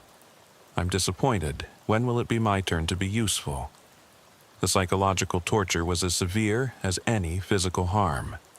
These people had been convinced that their only value was in their organs, that their deaths would be more meaningful than their lives. Dr. Marcus Webb, the facility's director, was arrested without incident. He seemed genuinely confused by the charges. "We're saving lives," he insisted. "Every donor here has consented. We provide them with better health care than they've ever received, purpose they've never had. How is this different from military service where young people risk their lives for others?" The twisted logic was consistent throughout the organization. They'd convinced themselves they were heroes, that they were solving the organ shortage crisis through innovative means. The fact that their innovation involved murdering innocent people seemed lost on them. As the facility was processed, investigators found something else, a medical suite more advanced than most hospitals. This was where Dr. Higginbotham had been performing her experimental procedures. Equipment for gene editing, organ modification, even attempts at organ cloning from harvested tissue. A partially destroyed hard drive revealed videos of procedures that looked like science fiction. Organs being modified outside the body, enhanced with synthetic components, made superior to natural organs. Hearts that could beat 200 times a minute without damage, lungs that could process carbon monoxide, kidneys that could filter heavy metals. She wasn't just harvesting organs, a medical examiner said in horror. She was trying to create superhuman ones. One video showed Higginbotham herself, addressing an audience of masked figures, presumably wealthy clients. "Evolution is too slow," she said in the recording. "Natural selection takes millennia, but with directed biological enhancement we can achieve in 1 generation what nature would take 1,000 to accomplish. Those with the resources to afford it will become literally superior to baseline humans." The implications were staggering. This wasn't just organ trafficking. It was an attempt to create a biological caste system, where the wealthy could purchase genetic superiority. Among the facility's records, they found correspondence with biotechnology companies, military contractors, even foreign governments interested in creating enhanced soldiers. The organ harvesting had been funding research into human augmentation on a scale that defied belief. But the most disturbing discovery came from the facility's basement. Behind a concealed door, investigators found a cryogenic storage unit containing 12 bodies in various states of dissection.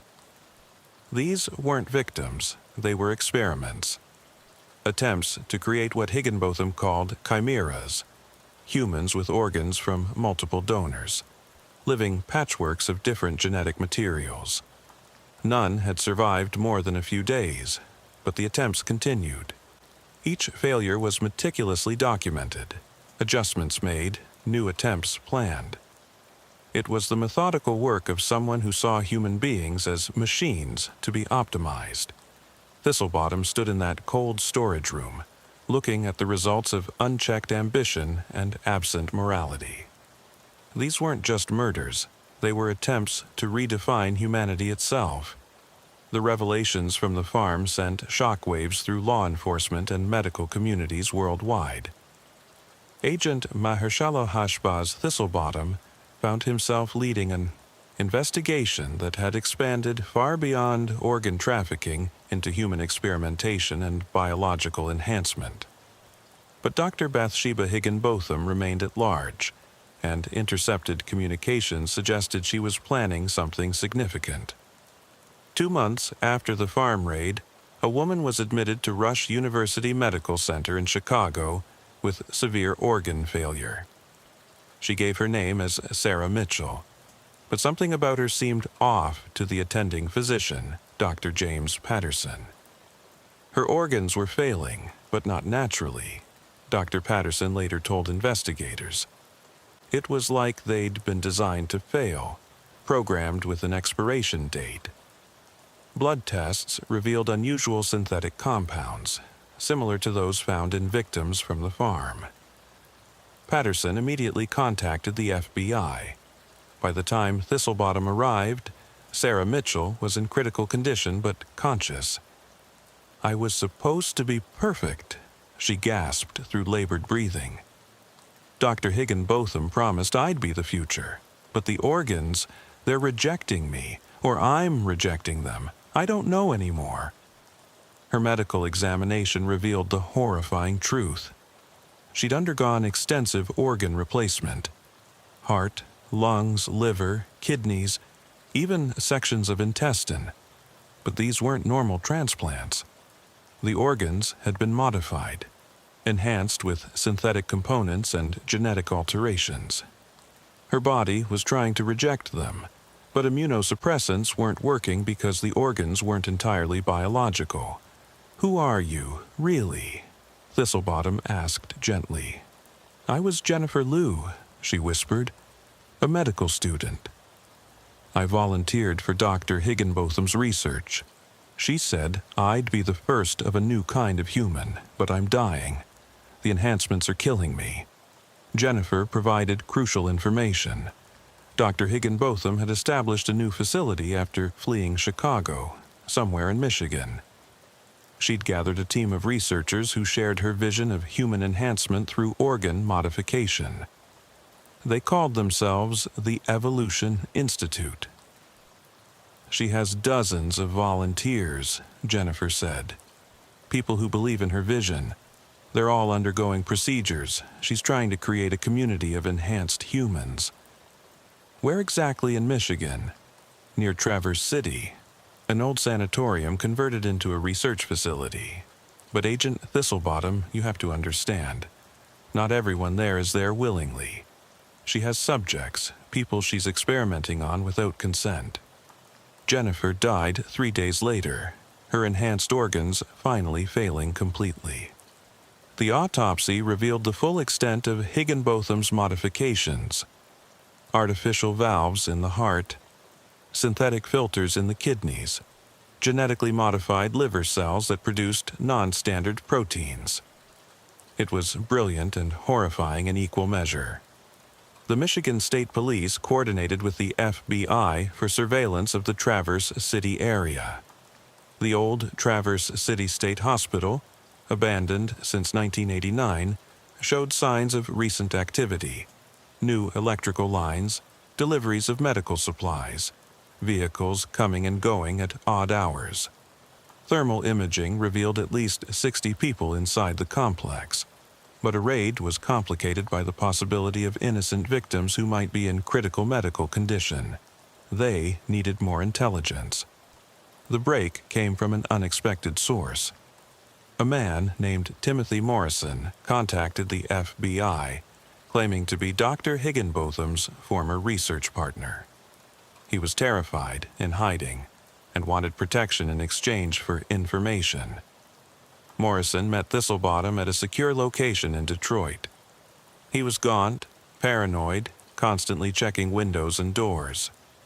Bathsheba has gone beyond enhancement, he said. She's trying to create a new species. Homo superior, she calls them. Humans with organs that can process any toxin, hearts that can pump for 200 years, brains with enhanced neural connections. That's science fiction. That's what I thought. But she's making progress. The failures are horrible. People dying in agony as their modified organs consume them from within. But some are surviving, maybe 1 in 20, and those who survive are different. Different how? Stronger, faster, more resistant to disease and injury, but also less human in some indefinable way. Like, the modifications change more than just their bodies. Their personalities shift, their empathy decreases. They become cold, calculating. Morrison provided detailed intelligence about the facility's layout, security, and personnel. He also revealed something that made the situation urgent. She's planning a demonstration, he said. She has a list of medical professionals, scientists, and investors she's invited to witness her successes. She intends to perform a complete organ replacement on herself, on stage, to prove her techniques work. It's scheduled for next week. Why would she risk exposure like that? Because she believes she's already won. She has contacts in government, military, pharmaceutical companies who protect her. She thinks she's untouchable. The FBI mobilized immediately. But 3 days before the planned raid, something unexpected happened. Hepzibah Whippoorwill, the survivor from the original Chicago facility, contacted Thistlebottom with disturbing news. "I've been having dreams," she said. "No, not dreams. Memories. Things they did to me that I'd blocked out. Agent Thistlebottom, they put something in me. Not just took things out, but put something in." Medical examination revealed a small device implanted near her spine, so small it had been missed in previous examinations. It was a tracking device, but more than that. It was also collecting biological data, transmitting it somewhere. "She's been monitoring me," Hepzibah realized in horror, "studying how my body recovered, using me as a test subject even after I escaped." Technical analysis of the device revealed it was transmitting to a receiver in Chicago. Not at any of the facilities they'd raided, but at a high-rise apartment building in the Gold Coast. The apartment was registered to a shell company, but surveillance revealed someone was living there. Thistlebottom decided to investigate personally. The apartment's occupant was a woman in her 30s, elegant, professional, who left every morning for a job at a biotech firm. Nothing about her seemed suspicious until facial recognition software made a match that seemed impossible. It was Dr. Bathsheba Higginbotham, but she looked 20 years younger than she should. "It can't be her," Agent Williams said. "Higginbotham is in her 60s. This woman is maybe 35. "Unless she succeeded," Thistlebottom said quietly. "Unless she already performed the procedure on herself." They maintained surveillance while the Michigan raid was prepared. The woman lived a normal life: work, gym, restaurants, but thermal imaging of her apartment revealed medical equipment, refrigeration units consistent with organ storage, and most tellingly, a communication setup linking her to the Michigan facility. The raids were coordinated for the same moment, 4 a.m. on a Thursday morning. In Michigan, tactical teams surrounded the old sanatorium. In Chicago, Thistlebottom led a smaller team to the Gold Coast apartment. The woman who answered the door looked nothing like the Dr. Higginbotham from medical records, but her voice was unmistakable. "Agent Thistlebottom," she said calmly. "I've been expecting you. Please, come in. Would you like to see what humanity's future looks like?" She was under arrest, but showed no concern. As they searched her apartment, she spoke conversationally. "I've replaced 90% of my organs over the past 2 years," she said, "each one designed to be superior to the original. My heart can pump continuously for 300 years. My liver can process any toxin known to man. My kidneys could filter radioactive water.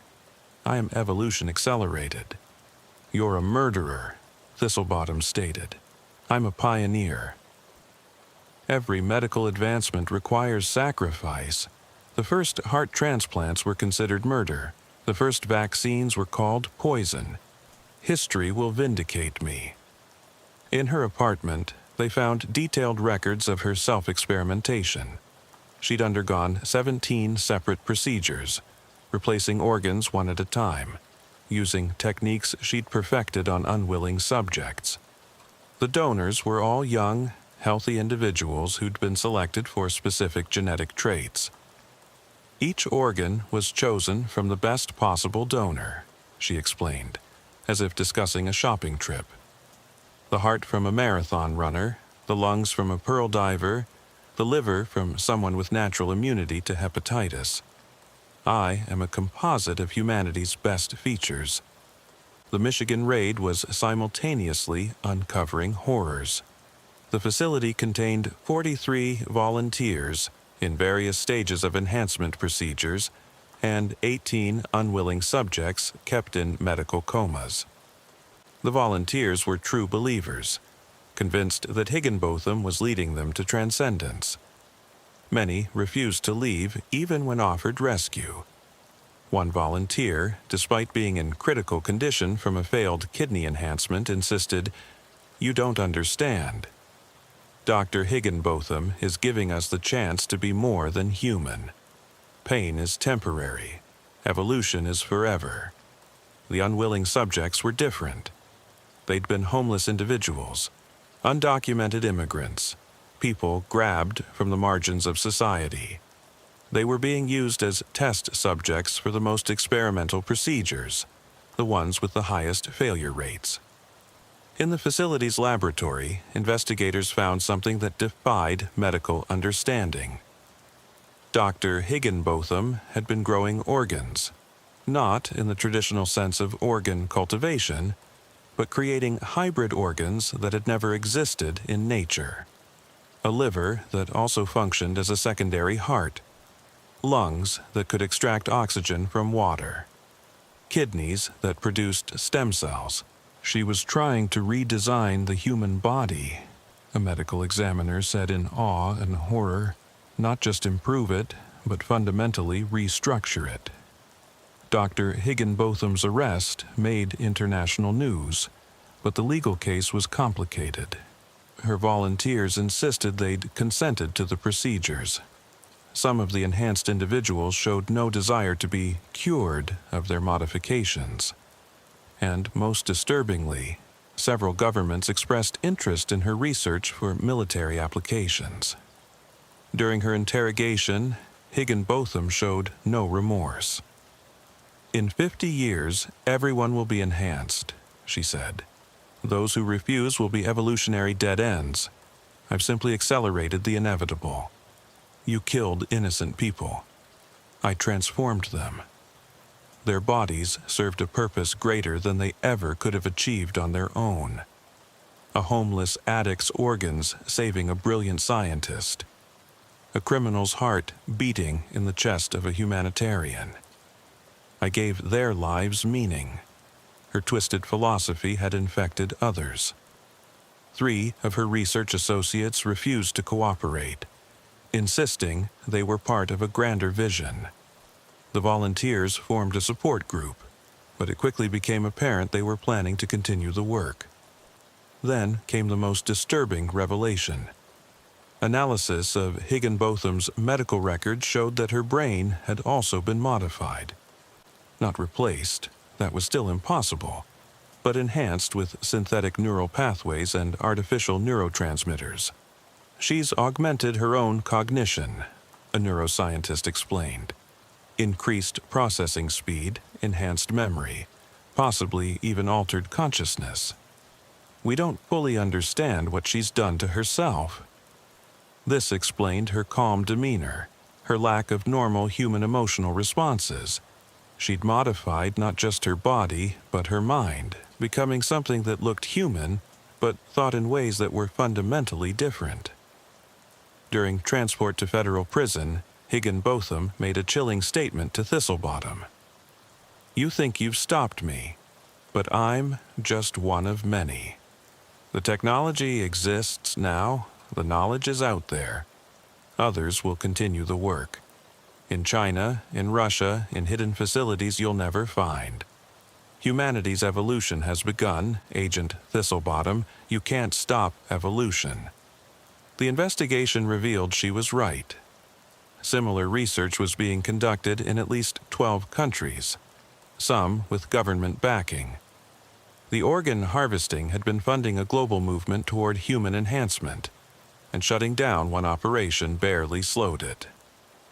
Hephzibah Whippoorwill and other survivors formed an advocacy group, pushing for stricter regulations on organ transplantation and genetic modification.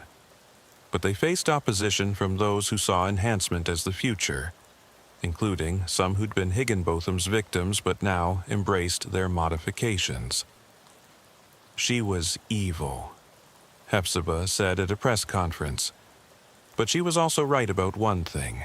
We can't go back. The technology exists. The question now is how we use it ethically, how we ensure it doesn't require murder and exploitation. The trial of Dr. Bathsheba Higginbotham became one of the most complex legal proceedings in American history. Her defense team argued that she was legally insane, that her self-modifications had altered her brain chemistry to the point where she couldn't distinguish right from wrong. The prosecution, led by federal prosecutor Janet Mills, painted her as a calculating murderer who knew exactly what she was doing. Agent Mahershala Hashbaz Thistlebottom was the key witness, presenting evidence gathered over months of investigation. But during his testimony, something disturbing happened. Dr. Higginbotham, sitting calmly in the defendant's chair, began experiencing what appeared to be organ failure. "It's starting," she said calmly, even as blood began trickling from her nose. "The modifications aren't stable long-term. I estimate I have perhaps 6 months before complete system failure." The court was thrown into chaos. Higginbotham was rushed to a secure medical facility where doctors confirmed her enhanced organs were beginning to break down at the cellular level. The synthetic components were being rejected, the genetic modifications causing cascading failures. "I miscalculated," she told Thistlebottom during a bedside interview. "The human body has limits I didn't account for. But my successors will learn from my mistakes." "What successors?" She smiled, a chilling expression on her increasingly gaunt face. "You don't think I was working alone, do you? I trained dozens of surgeons in my techniques. They're out there, improving on my work." The investigation suddenly took on new urgency. Using Higginbotham's communications and financial records, the FBI identified 17 doctors worldwide who'd trained under her. Most had returned to their home countries, Russia, China, Brazil, South Africa, where they were continuing the research legally or in legal gray areas. But 3 remained in the United States, working under assumed identities. The manhunt for them led to a series of raids across the country, uncovering smaller but equally disturbing operations. In Phoenix, Dr. Michael Roberts, an alias, was found running a clinic that promised life extension therapy to wealthy retirees. He was using modified organs from young victims to replace aging organs in elderly patients. 13 victims were found in his facility, kept in medically induced comas. In Seattle, Dr. Sarah Kim, another alias, had been targeting specific ethnic groups, believing that certain genetic populations had superior organs for harvesting. Her operation was smaller but more insidious, as she'd been working as a legitimate transplant surgeon while secretly selecting victims from her patient lists. In Boston, the most disturbing discovery was made. Dr. James Thompson, also an alias, had been experimenting with consciousness transfer, attempting to transplant not just organs but entire nervous systems. His failures had resulted in 17 deaths, each victim experiencing what survivors described as consciousness fragmentation before dying in agony. Back in Chicago, Hepzibah Whippoorwill had become an unexpected leader in the survivor community.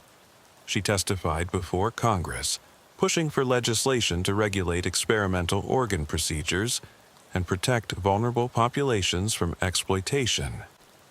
"They saw us as spare parts," she told the Senate Committee on Health. "Not humans with hopes, dreams, families. We were inventory to them.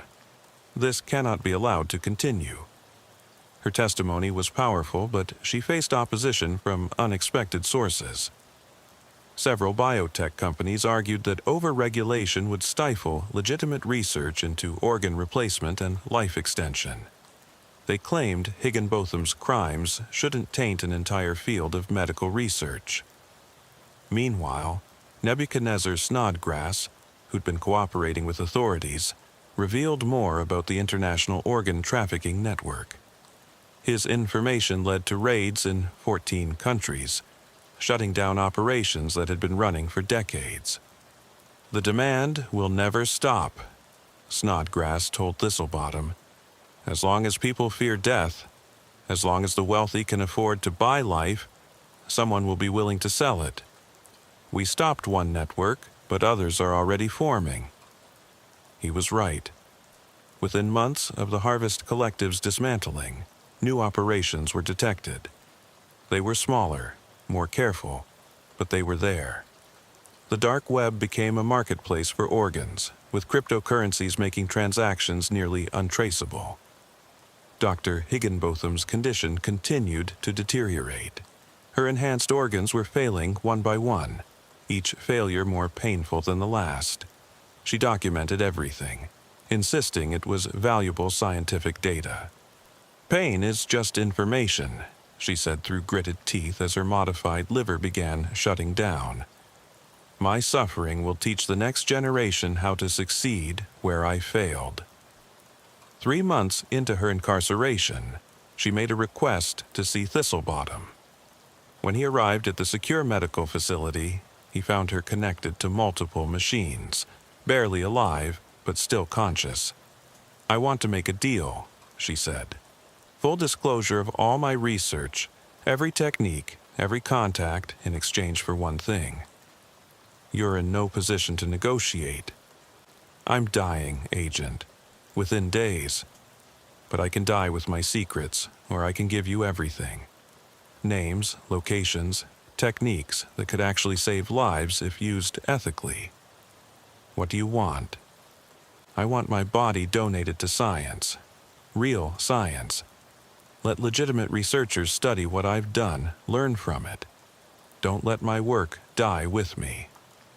It was a twisted request, but the FBI saw the value.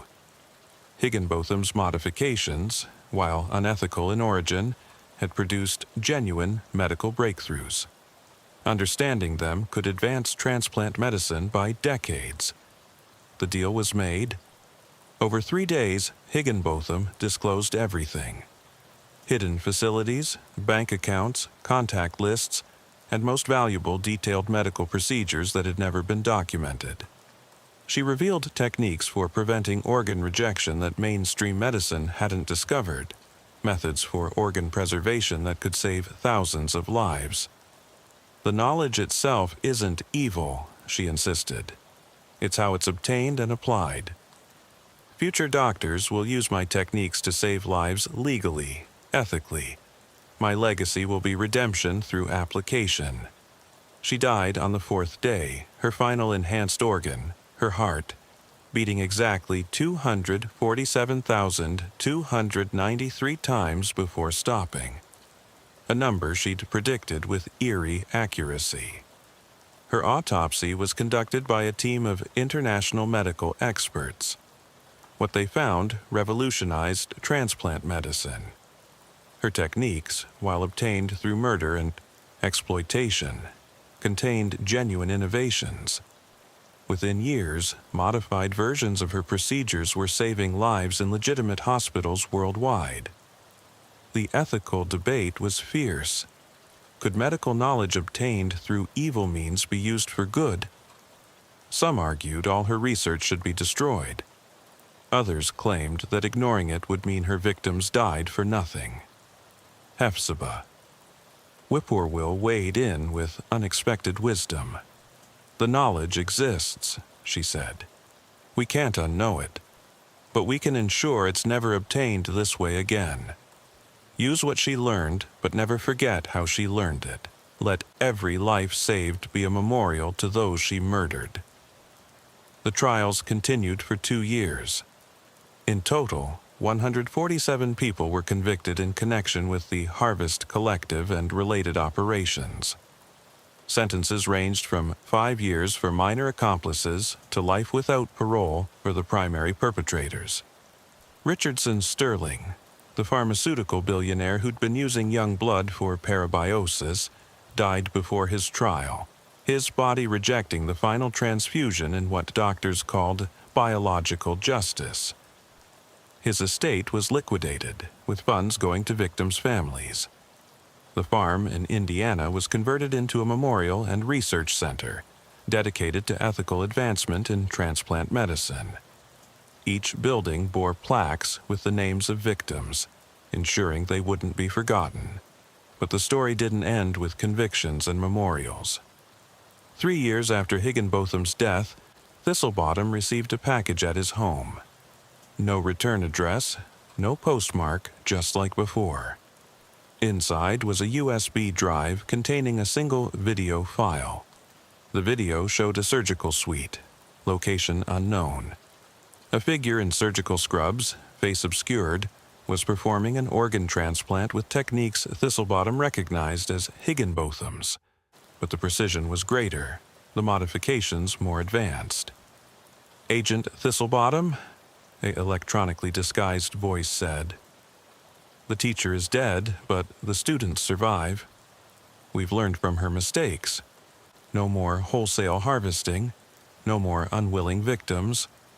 We work only with volunteers now, those who understand the vision. Evolution continues, but ethically. You won this battle, but the war for human transcendence has just begun." The video ended with coordinates, a location in Switzerland, where human enhancement research was legal under certain conditions. When Interpol investigated, they found a legitimate research facility, properly licensed, using volunteer subjects who'd given informed consent. Everything was legal, even if the ethics remained questionable. Thistlebottom realized that Higginbotham had been right about one thing. The genie was out of the bottle. The technology for human enhancement through organ modification existed, and stopping its abuse while allowing its legitimate use would be an ongoing battle. 5 years after the initial investigation, Thistlebottom retired from the FBI. The Harvest Collective case had made his career but also haunted him. He'd seen the worst of human ambition, the price of playing God with human bodies. In his retirement speech, he said, "We stopped a monster, but we also glimpsed the future. A future where the line between healing and enhancement, between medicine and modification becomes increasingly blurred. Our job now is to ensure that future doesn't require innocent victims." Hephzibah Whippoorwill went on to become a bioethics professor, teaching future doctors about the importance of consent and human dignity. She still carried scars, physical and mental, from her ordeal, but she transformed trauma into purpose. "They tried to take everything from me," she said in her inaugural lecture, "but they failed to take my humanity. That's something no surgery can remove, no modification can improve. Our humanity is what makes us who we are, not our organs." Nebuchadnezzar Snodgrass served 10 years in federal prison, cooperating throughout his sentence. Upon release, he disappeared, leaving only a note, seeking redemption in anonymity. The organ trafficking networks were disrupted, but not destroyed. Like any criminal enterprise driven by desperate demand and enormous profits, they adapted, evolved, survived. But they were more careful now, knowing that people like Thistlebottom were watching. Dr. Higginbotham's research, sanitized and ethicized, led to breakthrough treatments for organ failure. Synthetic organ components, originally designed for enhancement, were adapted for therapeutic use. Genetic modifications she'd pioneered were refined to treat hereditary diseases. Her legacy became one of unintended good arising from intentional evil. But in dark corners of the medical world, in countries with lax regulations, in facilities hidden from oversight, the work continued. Not just organ harvesting, but human enhancement. The dream of transcending biological limitations. Some volunteers, some victims, all part of an ongoing experiment in what it means to be human. Thistlebottom kept a photo on his desk in retirement, the survivors from the Chicago warehouse, taken at a reunion 5 years later. Most had rebuilt their lives, found purpose, refused to be defined by what had been done to them. It reminded him that while evil was persistent, so was human resilience. The last entry in his case journal read, "The Harvest Collective is finished, but the harvest continues. Somewhere, someone is being valued only for their organs. Somewhere, someone is playing God with human flesh. Somewhere, the future is being built on a foundation of blood. We stopped it here for now, but vigilance is eternal. The moment we look away, the moment we forget, is the moment it begins again." Late at night, in cities across the world, surgical suites hidden from law enforcement continued the work. Evolution, as Higginbotham had said, couldn't be stopped. It could only be directed, controlled, or corrupted. The question that remained was not whether humans would be enhanced, but how and at what cost. The victims of the Harvest Collective had paid that cost involuntarily. Their sacrifice exposed a dark truth about human nature, that some would always be willing to kill to live longer, to steal life from the young to extend their own. But it also revealed another truth, that others would fight to stop them, that justice, while slow, was persistent. In Chicago, the organ trafficking networks never fully recovered from the FBI investigation. The city's hospitals implemented new oversight procedures. Its law enforcement remained vigilant, its people aware. The shadows where the Harvest Collective had operated were illuminated, making it harder for such evil to take root again. But shadows have a way of returning when the light moves on. And somewhere in those returning shadows, someone was preparing the next evolution of the harvest. The cycle, as always, continued.